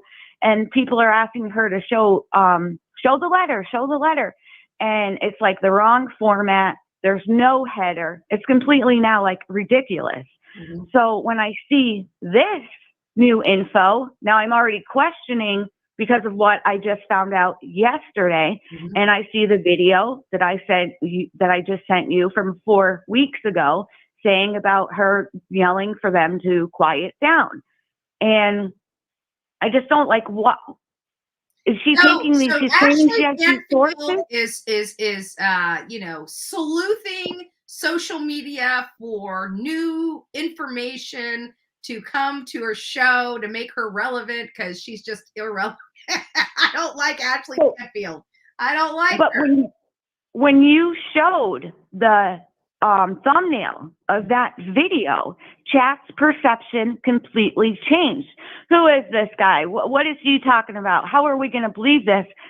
But that video has the information that she said, and everybody's going to believe her because it's from News Nation. But when they seen that guy, they automatically thought to question it. That's like the perception in the media. I mean, that's got to open your eyes. I'm sitting here like, am I the only person going crazy, not seeing what's happening here? Where these sources are coming from? Literally make a video right now and say, I had an opportunity to speak with Dylan Mortensen. I've been friends with Dylan Mortensen for many years, and she's down and everything like that. And she doesn't have PTSD, she doesn't have those things, but she feels like she was railroaded by law enforcement. And what she tells me is, like, I could do that. Right. That video says it's supposed to be Dylan's best friend's boyfriend, and he does claim that she got an attorney because she felt like she was being interrogated. Obviously, she's scared. She doesn't know what's going on. She doesn't remember, obviously, why she opened the door 3 times. But I'm just stuck on the whole Banfield thing and saying she's making people think she has these like a law enforcement or a legitimate source. And now this is only twice that I've looked into her videos and I found the information and that's now everybody already understands why I do not like Ashley Banfield. This is why I truly do not like Ashley Banfield, is because and actually, to be honest with you, the only person, believe it or not, that I have to back me up on this, believe it, is one of the people that came out and attacked us was Nerdy Attic. Like we found Gabby Petito's bottle in the search area where they had cordoned off to not exhume, but to process Brian's body, Brian Laundrie's. And they should have collected that evidence. I realized it was hard for them to see. We barely saw it ourselves because the grass was so tall. And it was kind of, you could see the grass had grown around the bottle, and it was stuck there, and it had all this grass and stuff on it, but it was that kind of mustard yellow that caught our attention. And so, Olivia and JJ found this water bottle. And so we all run over there. We're like, don't touch it. We wanted to photograph it. We had law enforcement already over on the other side. So we call law enforcement on this side. We found some bones. We found this water bottle. We're thinking, okay, this scene really wasn't processed well. Ashley Banfield was one of the ones that did not do her due diligence, did not reach out to law enforcement, did not corroborate whether this bottle was planted or was legit. It ends up being a legit water bottle, Gabby Petito's water bottle. It has been confirmed this is Gabby Petito's water bottle that we have found. This is now a year or so later that it's finally confirmed, but she was one that wanted to say that we planted that bottle. Screw you, lady. Screw you, Ashley Banfield. You were wrong then. You are wrong now. You weren't there. I was. And so Nerdy Attic got on that same vein and was attacking us, saying that we planted it. First of all, I don't plant anything anywhere. I don't have a my backpack is, if you see my backpack, it is filled to the hilt. There is no place to put one additional item, let alone a water bottle. No, if I remember correctly, you guys were the ones who also said that there was a gun found on the scene. Because I remember you and MGL talking about that, and they tried to debunk that, and it wasn't until his body was found that it came out about the gun. And then everybody's like, "Where did the gun? How did he shoot himself in the head? Where's the gun?" I'm like, "Dude, I tried telling you guys there was a gun there. We heard it on the we're around all those officers. Those officers are around us all the time because they wanted to make sure that we weren't going to violate the law and nobody was going to violate our rights. So we had a couple officers stationed out in front of the laundry house every single day with us. And it became a running joke. If you guys are going to be here every day, at least bring us some coffee, right? That's what we told the officers. Like, at least bring us some damn coffee. Give us some coffee and donuts, We loved them. They loved us. We had a great time with them. But we heard everything. We could hear everything. And when we found out that Brian Laundrie's body was found at the reserve, we we packed up everything and hightailed it over there to the environmental park. And we were standing right there, right by the gate, right where law enforcement was coming in and going out. We could, they had a man stationed there.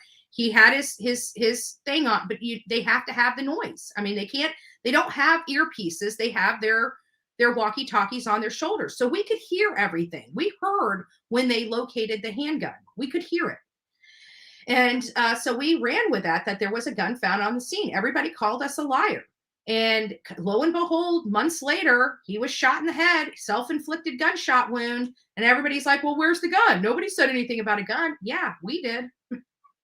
Right. Yeah, I remember exactly. That's why, as like anymore, I'm going to look into it myself, where the information is coming from. And if it's not like officially from law or the family, I'm not going to just immediately believe it. That's what they want, And I fell for it. This is only the first 2 times. Like I said, I looked to her videos, and I can't believe it, because then every channel is running with it. Like it's true. Of course. I said to one other channel that does true crime, and they actually did. They pulled up the TikTok video with the original source, and I asked her if she could clip it so that other channels can see. Because I don't know how to do any of that stuff. I'm not really techie. Well, if you ever get any of those things, mind blowing. Send them to me, because I will put them on blast here, and I will tag News Nation. Because first of all, the TikTok is called. I wrote it down. It's called Bound. YABOUND. I don't have TikTok, but that's the lady. And like I said, she's just some random lady who decided to say BK was fired, and that's where it came from. And now I said she's bragging about it, that Ashley Banfield took her info. But I have one more question for you, since we're skipping around. As far as the Murdaugh trial, I really hope Buster, God forbid, that they don't make him testify because of, your dad, your mom, your brother. If they chose to force him to testify, can he plead the fifth? Like a husband has the opportunity to not testify against the wife. You can only plead a fifth in a criminal case, which this is a criminal case, and you can only plead the fifth if it's going to put you in legal jeopardy. So if they cannot you do not have the Fifth Amendment in a civil case, but in a criminal case, if by testifying you are committing a crime, you will be testifying to a crime that you are committed. You do not have to tell on yourself. And in a case like that, you could plead the fifth. Now, if he's pleading the fifth because he doesn't want to tell on his father's stuff, it doesn't bode to what the Fifth Amendment right is. He can only use the Fifth Amendment for himself. He can't use it to not talk about crimes of his father. So, for example, if he was a party to some of the swindling, and he has never been charged with the swindling, and they say, hey, did you help your dad do this? He can say, I plead the fifth, because he's not required to tell on himself. But he can't say, did you know your dad was committing fraud? He can't say, I plead the fifth, because there's no crime in knowing. Right. Okay, I see. All right. Well, I just wanted to say again, perception, people. Now, that video 4 weeks ago, you guys don't want to believe it. She's saying that the guy's saying she told them to quiet down. She thought that it was just like a party happening. But when Ashley Banfield says it, now you think it's more credible. Perception. Yeah. That's all I gotta say. Not only that, even if that friend of hers is, I mean, I didn't really tell a whole lot of deception in his voice, but you can't see his body language because he's got he's talking over a thumbnail. He's doing a voiceover, so you can't. So I'm only privy to his voice, but he doesn't seem like he's being deceptive in what he's saying. But it sounds to me like because of what he's saying, and he's talking on behalf of Dylan Mortensen, I feel like Dylan Mortensen is realizing how poorly this looks for her, and she's trying to explain it away. And to be honest with you, the more she explains it, the worse she looks in my eyes. Yeah, they claim she hired an attorney, which I would believe.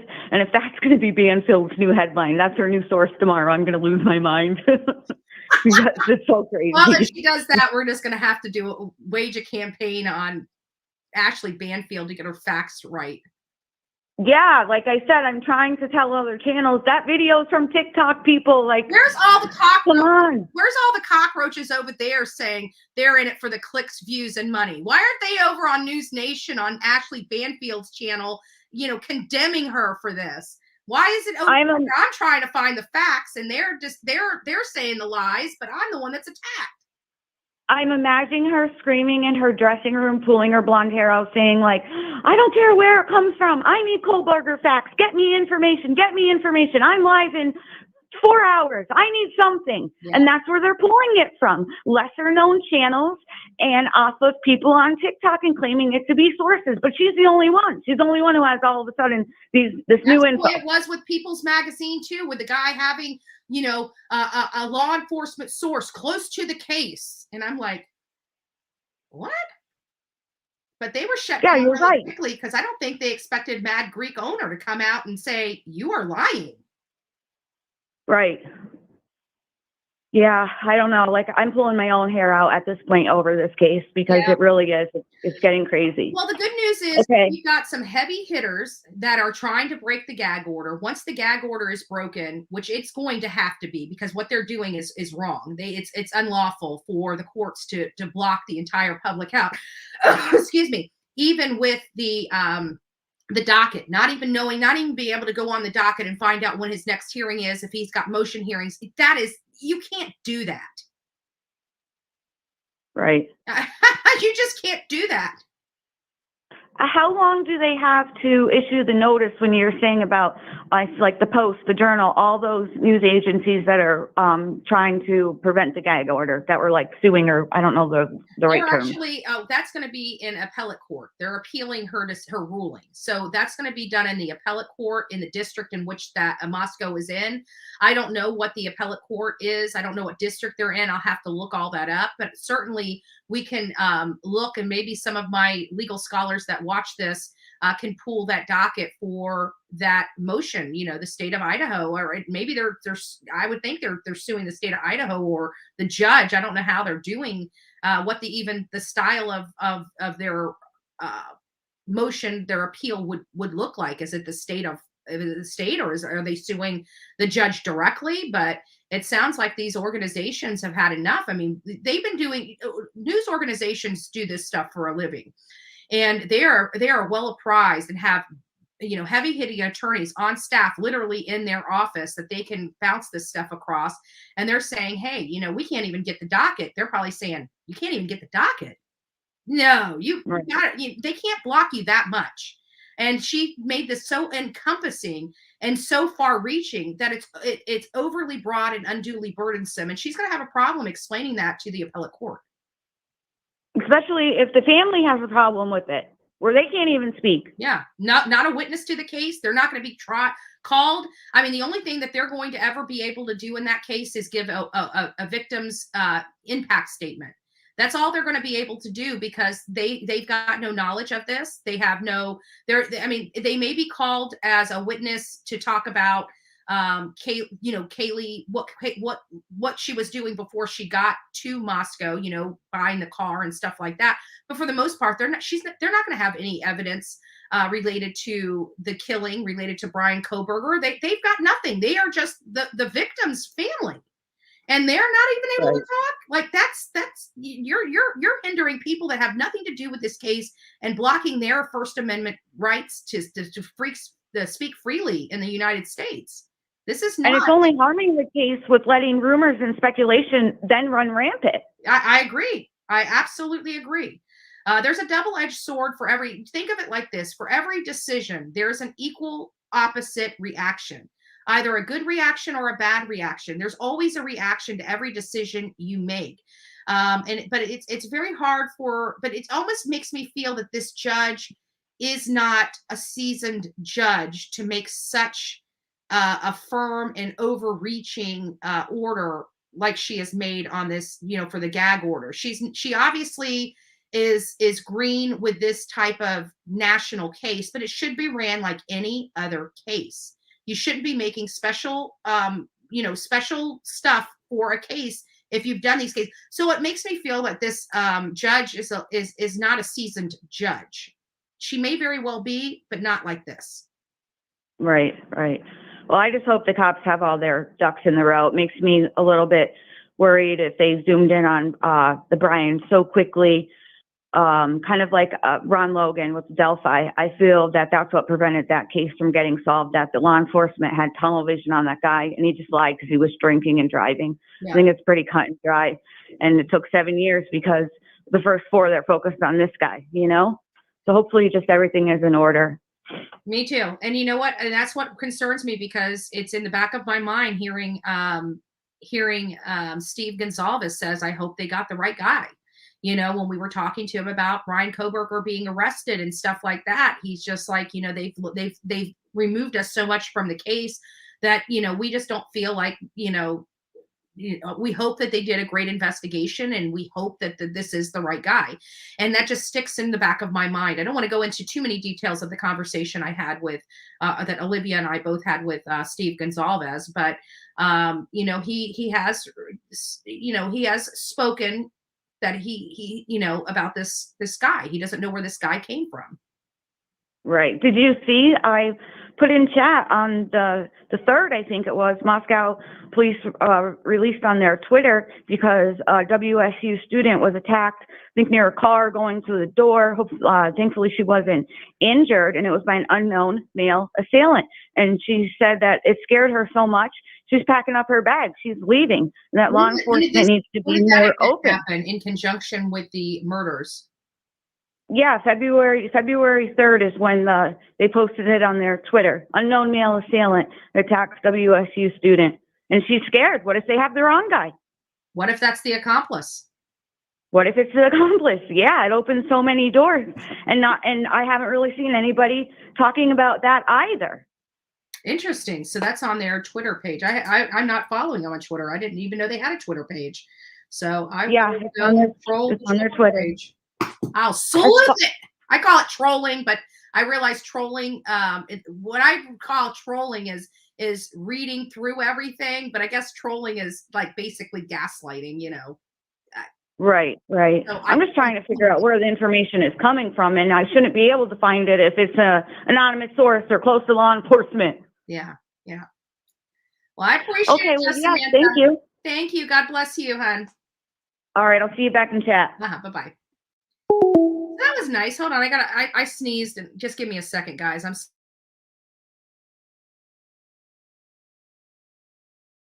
These allergies just never go away. So hopefully one day they will. I think I just need to clean some of the dust out of this office. That's why I was cleaning it up yesterday with 8 hours. I got my pile that was like 5 different piles consolidated to one big up. Hold on, Ma. Mama Bullhorn, I'm turning the phones on now. Don't call in, guys. Let Mama Bullhorn call in. I just saw she was calling. Mama Bullhorn, if you're in chat, go ahead and call on in.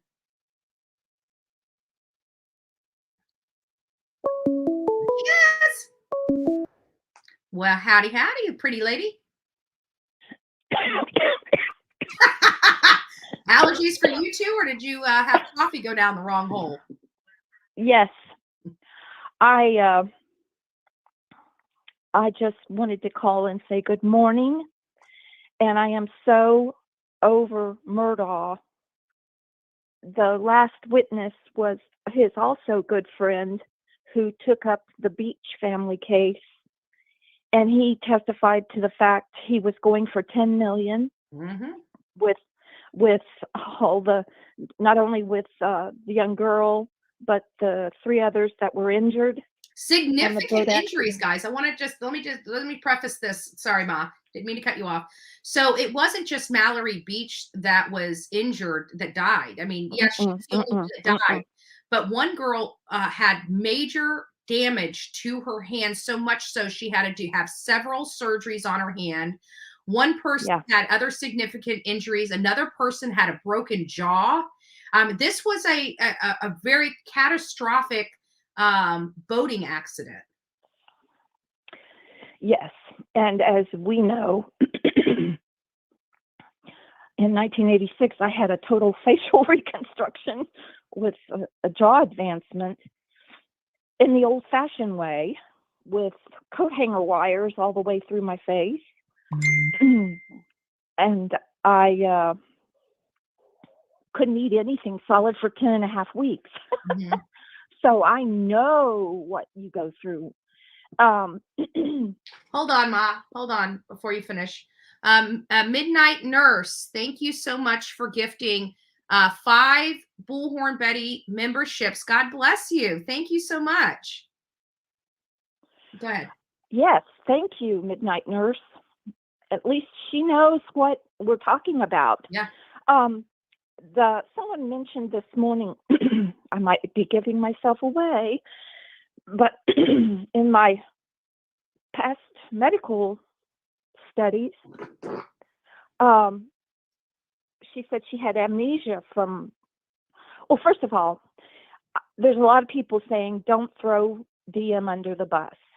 Well, I'm not throwing her under the bus, but facts are facts, okay? I agree with your the person yesterday who posted. The reason they didn't call the cops is it took them all those hours to clean out the drugs. I think having recent college experience with your baby sister, roommates have other sidelines. And she was the innocent one. And it may have been that all the others were innocent ones in what maybe DM's sideline was. But I totally agree. And there are drugs out there that give you temporary amnesia. And Midnight Nurse can attest to that. But none of them give you a 3-month amnesia. Mm-hmm. Do you think it's odd that Bethany has kind of been shielded, that there's not been, it seems to me like she's being shielded. I don't know, maybe it's just the conspiracy theorist in me, but it seems to me like she might hold some information and that's why they're not paying so much attention to her to get the focus off of her. I think she's in protective custody. I honestly do, because she's probably got dirt on DM. And they've got her in protective custody. It's possible. Nobody's heard from her. No, I mean, I don't even exactly. Anybody searching for her or talking to her. They took pictures of Dylan Mortensen taking a run in her community in Boise, Idaho. But what about Bethany? Nobody's even searching her out. What does she know? I'm sure she's in protective custody, and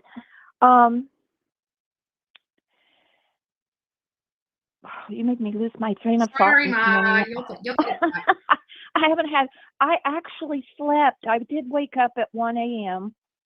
and watch TV, but I fell asleep watching TV. I did actually get more than 4 hours sleep last night. Nice. My insomnia wasn't quite as bad. Well, you were talking about Dylan, and yes.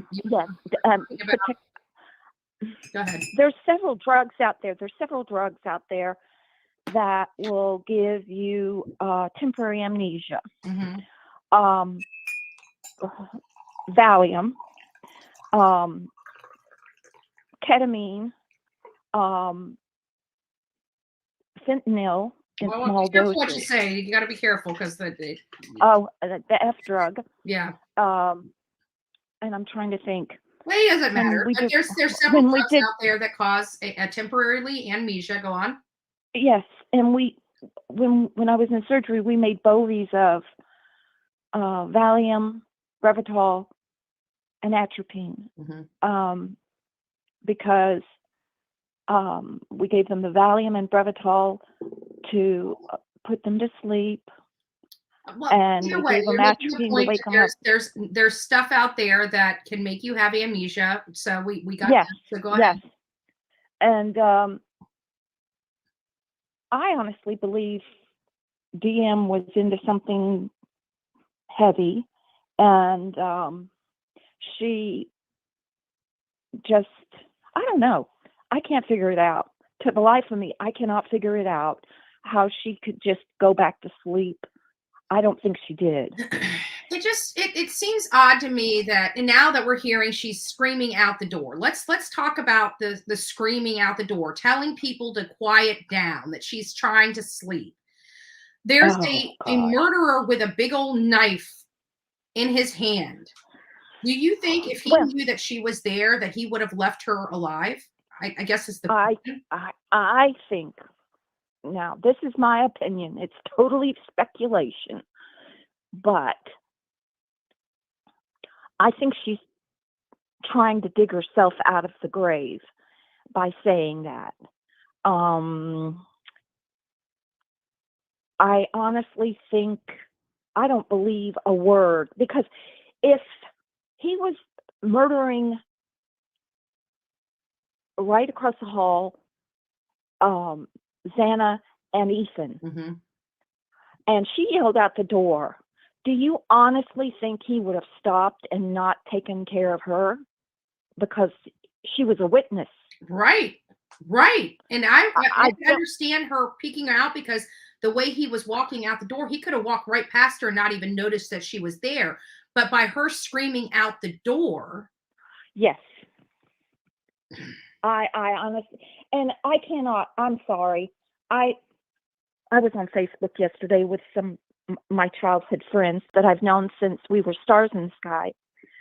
And some of them knew me before I was a star in the sky. Right. How I don't carry grudges. I don't carry grudges. I mean, people in this world, as you know, have done me deep harm. And I was preaching, my daddy came out in me that, because I remembered a sermon of his about grudge keepers don't make it through the gates. You can't keep grudges. And I don't keep grudges. I have forgiven everyone in my life that's ever done me wrong. And I move on. I'm a totally living today person. Although my lieutenant husband, I keep reminding him he keeps wanting to go back in the past, and you can't do that. Right. That's why God gives us a new sunset. A sunset is to put everything in that day, and he gives us a sunrise as a new beginning. Yep. But her going and shutting the door and saying she heard whimpering. I'm sorry. Being a mother, that's totally inexcusable. I'm not saying I have a grudge against her, but common sense tells you if you saw an intruder in your house and then you hear some whimpering, you don't go to bed. You call 911 and stay in your damn room until they get there. Or even if they were, even if her and Ethan were having a fight and she was crying, I mean, I just don't see how you wouldn't go and say, "Are you okay? Is everything all right?" Absolutely, but let's not rehash stuff. But anyways, oh, I just wanted to say, I saw that we had another bomb scare at our high school here in Parrish. Was it on the same day as Alex Murdaugh's bomb scare? Oh, yes. Well, they had another one yesterday here at the high school. That's 5 in a row. And the person making the scare is on a VPN that goes through California. Well, someone, I guess, squealed. I don't know. They made an arrest. They have a way to be, believe it or not, when you bring some heavy hitters in, like the FBI is in it. No, what is it? The AFW? What is it? ATF. ATF. When you bring them in, they believe it or not, they have technology that can, if they use it correctly, that it takes a while, but it can track that stuff through those VPNs. Yes. But they caught the kid. He's 17. But he's up for 5 felonies. Oh, I bet. That's not a joke. Plus other using, the internet for blah, blah, blah, blah. Yes, you remember how many bomb threats we had in the school? It was like every time there was a major test, every time we were supposed to do this or that, it's like something major. We'd always be sitting out in the field waiting for us to be allowed back into the when I heard the one going in Alex Murdaugh, I was like, I was just blowing it off. I didn't realize there was some major implications. I did not know they could try for a mistrial for stuff like that. Thank God they didn't. Oh yes. And they're trying to say, I heard, maybe it was on Banfield, could it be a family member or an associate or? I was thinking the same thing. But you know what? I honestly believe it was a young kid, kind of like 17, that, saw this thing and thinks it's funny. Maybe the same kid they caught here. Maybe he was on a roll. Who knows? Possible. But he was associated with a supremacist group. But we won't go there. Back to the cases. I heard the Wells were in a hearing yesterday, and Don walked out first. He got up and walked out, and then Candace walked out mad. And if it's a DCF hearing, of course it's gagged, but we'll never know. My understanding was the judge came, now granted, this is rumor mills because, again, nobody was allowed inside that courtroom, but it is alleged that Don was, again, told he's not allowed to talk about this on social media or through the news. He's got a gag order. So I'm curious as to whether he's going to, because he's been making his rounds around YouTube just trying to just drum up money to hire more attorneys. Absolutely. And the fact is, he was one of his conditions for early release, I believe, was to maintain sobriety. Because part of that was to also, he had to go to a program. And that was that was in the order, but he was still let out after 6 months. Exactly. And they're not going to let those kids back. Well, think about it. He was going to court. This is what I've got it. I got to think. They were going to court because they cannot pay $10 a month for the kids. So they're trying to find a way to bring the kids back home, but they can't even afford $10 a month. What place is going to give the kids back when you can't even afford $10 a month for your children? You're telling the courts right then and there, you have no money to afford 3 additional mouths to feed. And I keep thinking, how can you not pay $10 a month? You've got enough. Because they didn't feed them.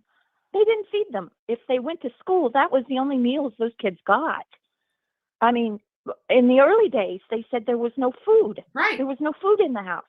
And the whole day that Summer died, that whole day, the fiasco of the swimming trip and the emergency room trip and the pharmacy trip, and you're telling me all Candace came out of the grocery store with was milk and milk and cheese is what she said. Food. But it took 5 people to help unload the truck. Yeah, really. And then the other thing is, we all know she left that kid in the hot truck. Yeah. I mean, that's the only thing. She comes out at 3:30 and realizes, oh my God, she's left in the truck. Well, it was too late then. I think she got into Mama's Skittles, Mama's gummies. I don't know. I mean, it's possible, but I really think this is something, because it sounded like she was half asleep when they dropped Hunter off. So the whole thing of her staying in that truck after the fact, and we saw she was passed out in the truck from that video. So yes. It does appear that maybe she was left there. Maybe they were unpacking the groceries, and boom, they just got sidetracked and thought she got out of the vehicle, and she never did. Well, having been a mother that takes care of not only her kids, but the neighborhood kids, to me, it's unexcusable Mhm. to not have food in the house for the kids. But Well, they did. It what was I was, mostly frozen pizzas. It sounded like they had frozen pizzas every single day of their life.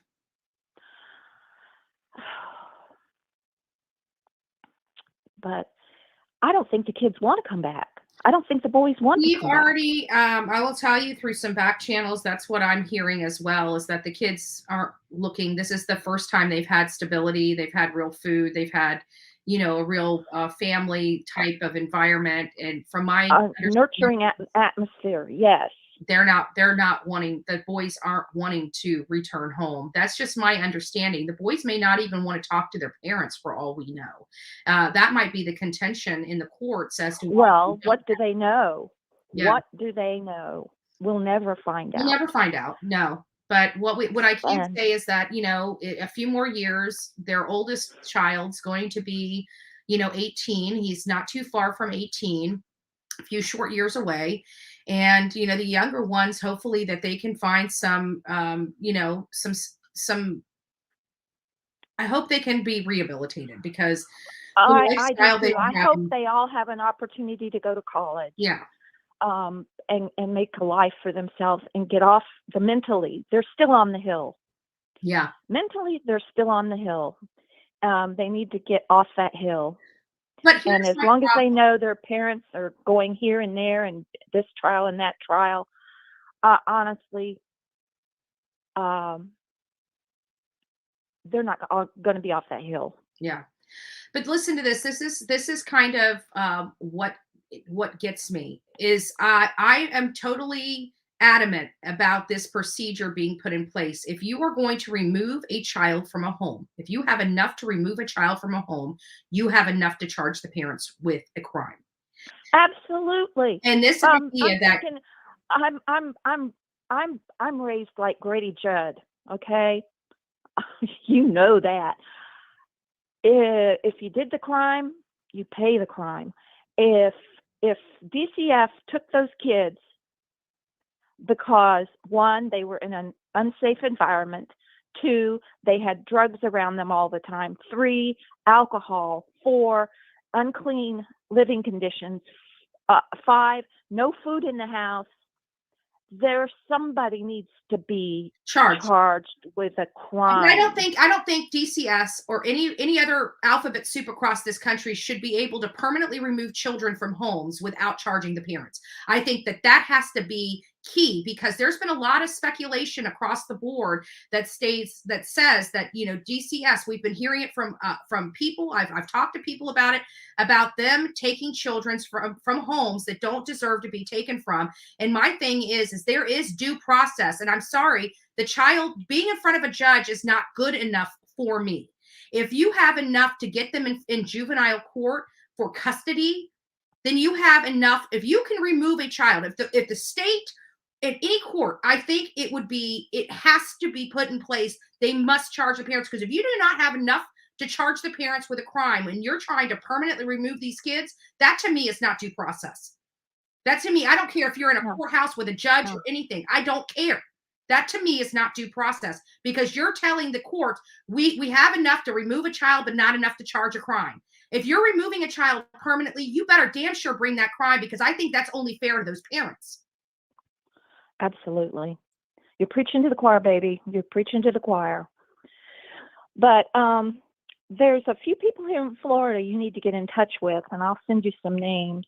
Please do. I've got that meeting, and I think I'm going to send gear with that attorney, that law firm. That have gotten bills passed. But they know the ins and outs of, you got to go through the lobbyists in Tallahassee. You got to get a few lobbyists on your side, or either become a full-time lobbyist. I pretty much am for the county. I mean, he actually became a full-time lobbyist to get his daughter's act passed. Yeah. So who knows? I might be going to Tallahassee. Hell, I may even be going to Washington, D.C., which I swore I'd never walk back into. But if it's for these children, I'll do what it takes. I'm tired of covering these cases. Absolutely. Well,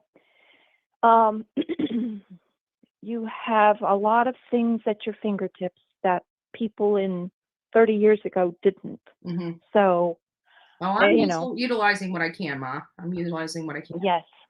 Yes. All right, Ma. All right, girlfriend. Love you. I love you too. Oh, I have some things I need to bring you. I know. So like, Give me a call. let's just plan on doing something on the next Wednesday. Next Wednesday, I should be free enough. I'll take you to lunch. Okay. If we ask Aunt Susie too, because it's her I don't care. birthday. Invite whoever you want. Okay. I love you. Love you. Peace. Bye. Bye. Mama Bull, always a woman of reason. I'm turning off the phones for just a little bit because we're already over 2 hours and we got to start gearing up for the Alex Murdaugh trial. Yes. And for those that are in here, we have a great time in chat. We have an amazing time in chat. You know, we're talking about this case. We're making sure that we have the witnesses' names up there. So yeah, I've been watching Court TV and I've been watching the Law and Crime one. And it's like when I step away and come back and look at it, I'm like, who's talking? What are they, you know, what are they testifying or giving testimony on? So I've always been very confused. Over here, we make sure that we have the person's name, the witness that's on the stand, who's speaking to him. Is it the state or is it the defense? And we also have great conversations in chat. For example, yesterday we were all kind of taken back by the amount of money he defrauded his clients out of. But we were also reasonably thinking about what he was saying to his friends about having this drug problem. And we were adding all this money up and saying, wait a minute, he would be dead if he utilized all this money for drugs. Where is this money going? So we brought up, is it in a bank account somewhere? Does he have a gambling problem somehow? I mean, those are things that would take the money and hide the money pretty good. And so then we find out from the CEO from the Palmetto Bank that he actually is on a deed with his dad that owns 3 islands out in the middle of nowhere.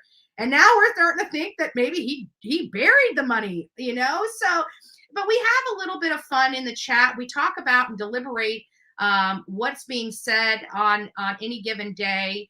And we're actually watching the process, once we're done going out and searching for people and an assailant or a suspect is arrested.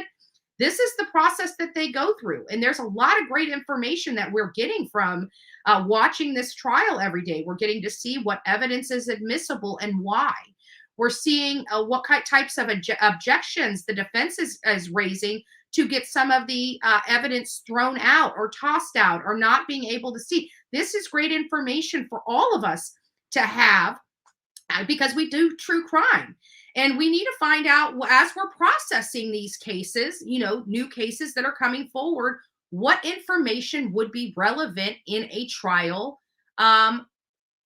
scene, right? So would this be admissible evidence or would this be hearsay? We're learning all of that watching this Alex Murdaugh trial. And not only that, this is a very interesting trial to begin with.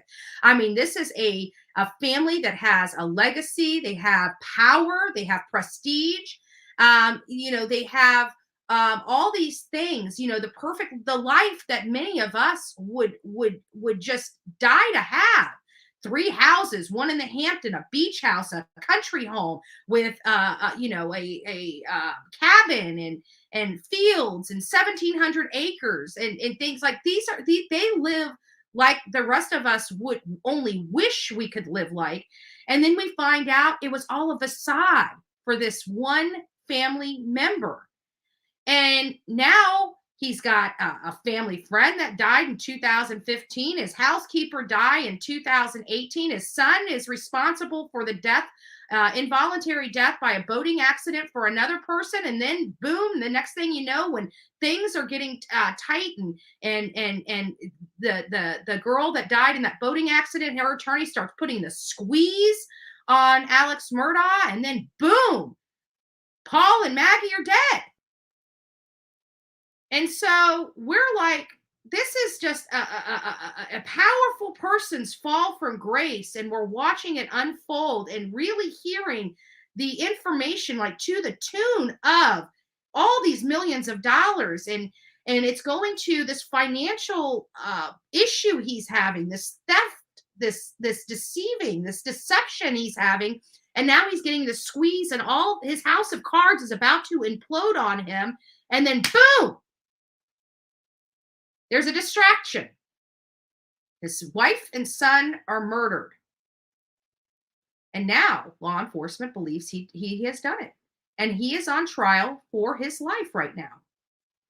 So this is a very interesting case. It's one that we may never, well, we might see in our lifetime, but this is one of the few and far between cases that really have the glitz, the glamour, the power, the prestige, the family legacy, and the fall from grace. This is like a Lifetime movie, and undoubtedly probably will be a Lifetime movie.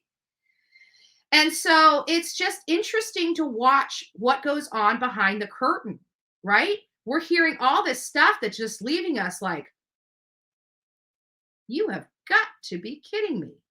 And we keep scratching our head and saying, how in the world was he able to do this for so many years? It is just, it's insane. So I hope that many of you guys come over here. We usually have about 100 to 200 people in the chat, so it's a much smaller chat. And I'm communicating in the chat as well. So you guys get kind of get to see my personality as we're talking about this case, as it's unfolding literally before our eyes and everything like that. But it's been a very enjoyable experience. It's been very enjoyable because we've had some great people in the chat that are really in tune to this case. And I hope that you guys come over here and participate with us. It will be starting at 9:30. That's when the jury is expected to be coming in. So right around 9:30, it's in between 9:30 and 10 o'clock when they actually get started. And typically he always asks before he brings the jury in, is there anything that we need to discuss? They've been really hitting hard with the blue jacket that had all the gunshot primer residue inside of it. 38, they had to stop counting at 38 because 38 is a large number. And then we have, hey, Sierra, nice to see you. And then we have, why did that start talking? What the hell? My phone is just going crazy over here. Woo! Woo! Anyways, so if you guys would like to participate, we're going to wind this segment down. This was our morning segment related to Dylan, related to Brian Kohberger, some statements, some buyer's remorse with some statements. And Ashley Banfield, is she being legit, or is she just pulling some unconfirmed information off Twitter and YouTube to run because she's got nothing else to talk about? We'll save that conversation for another day. But anyways, guys, you guys be fearless. If you see something, say something. An ounce of prevention is worth a pound of cure. And I hope everybody, as we glide into the weekend, you guys know your weekend homework is do an act of kindness for a perfect stranger. Today is Fantastic Friday. No better time than to knock it out of the park, right? If you're going to that counter and you see that beater behind you, maybe just pay for their lunch, right? Just do an act of kindness for a perfect stranger. Start building up those good karma points in your box, right? But anyways, guys, until next time, please be safe. Good day.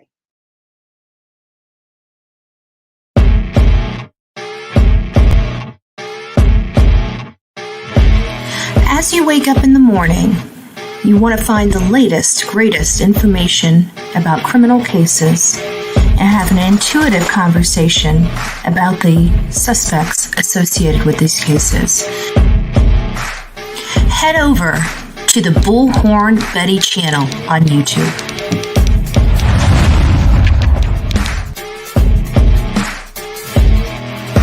Get breaking news right here on the Bullhorn Betty channel.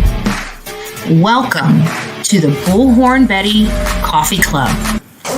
Enjoy your stay and enjoy your day.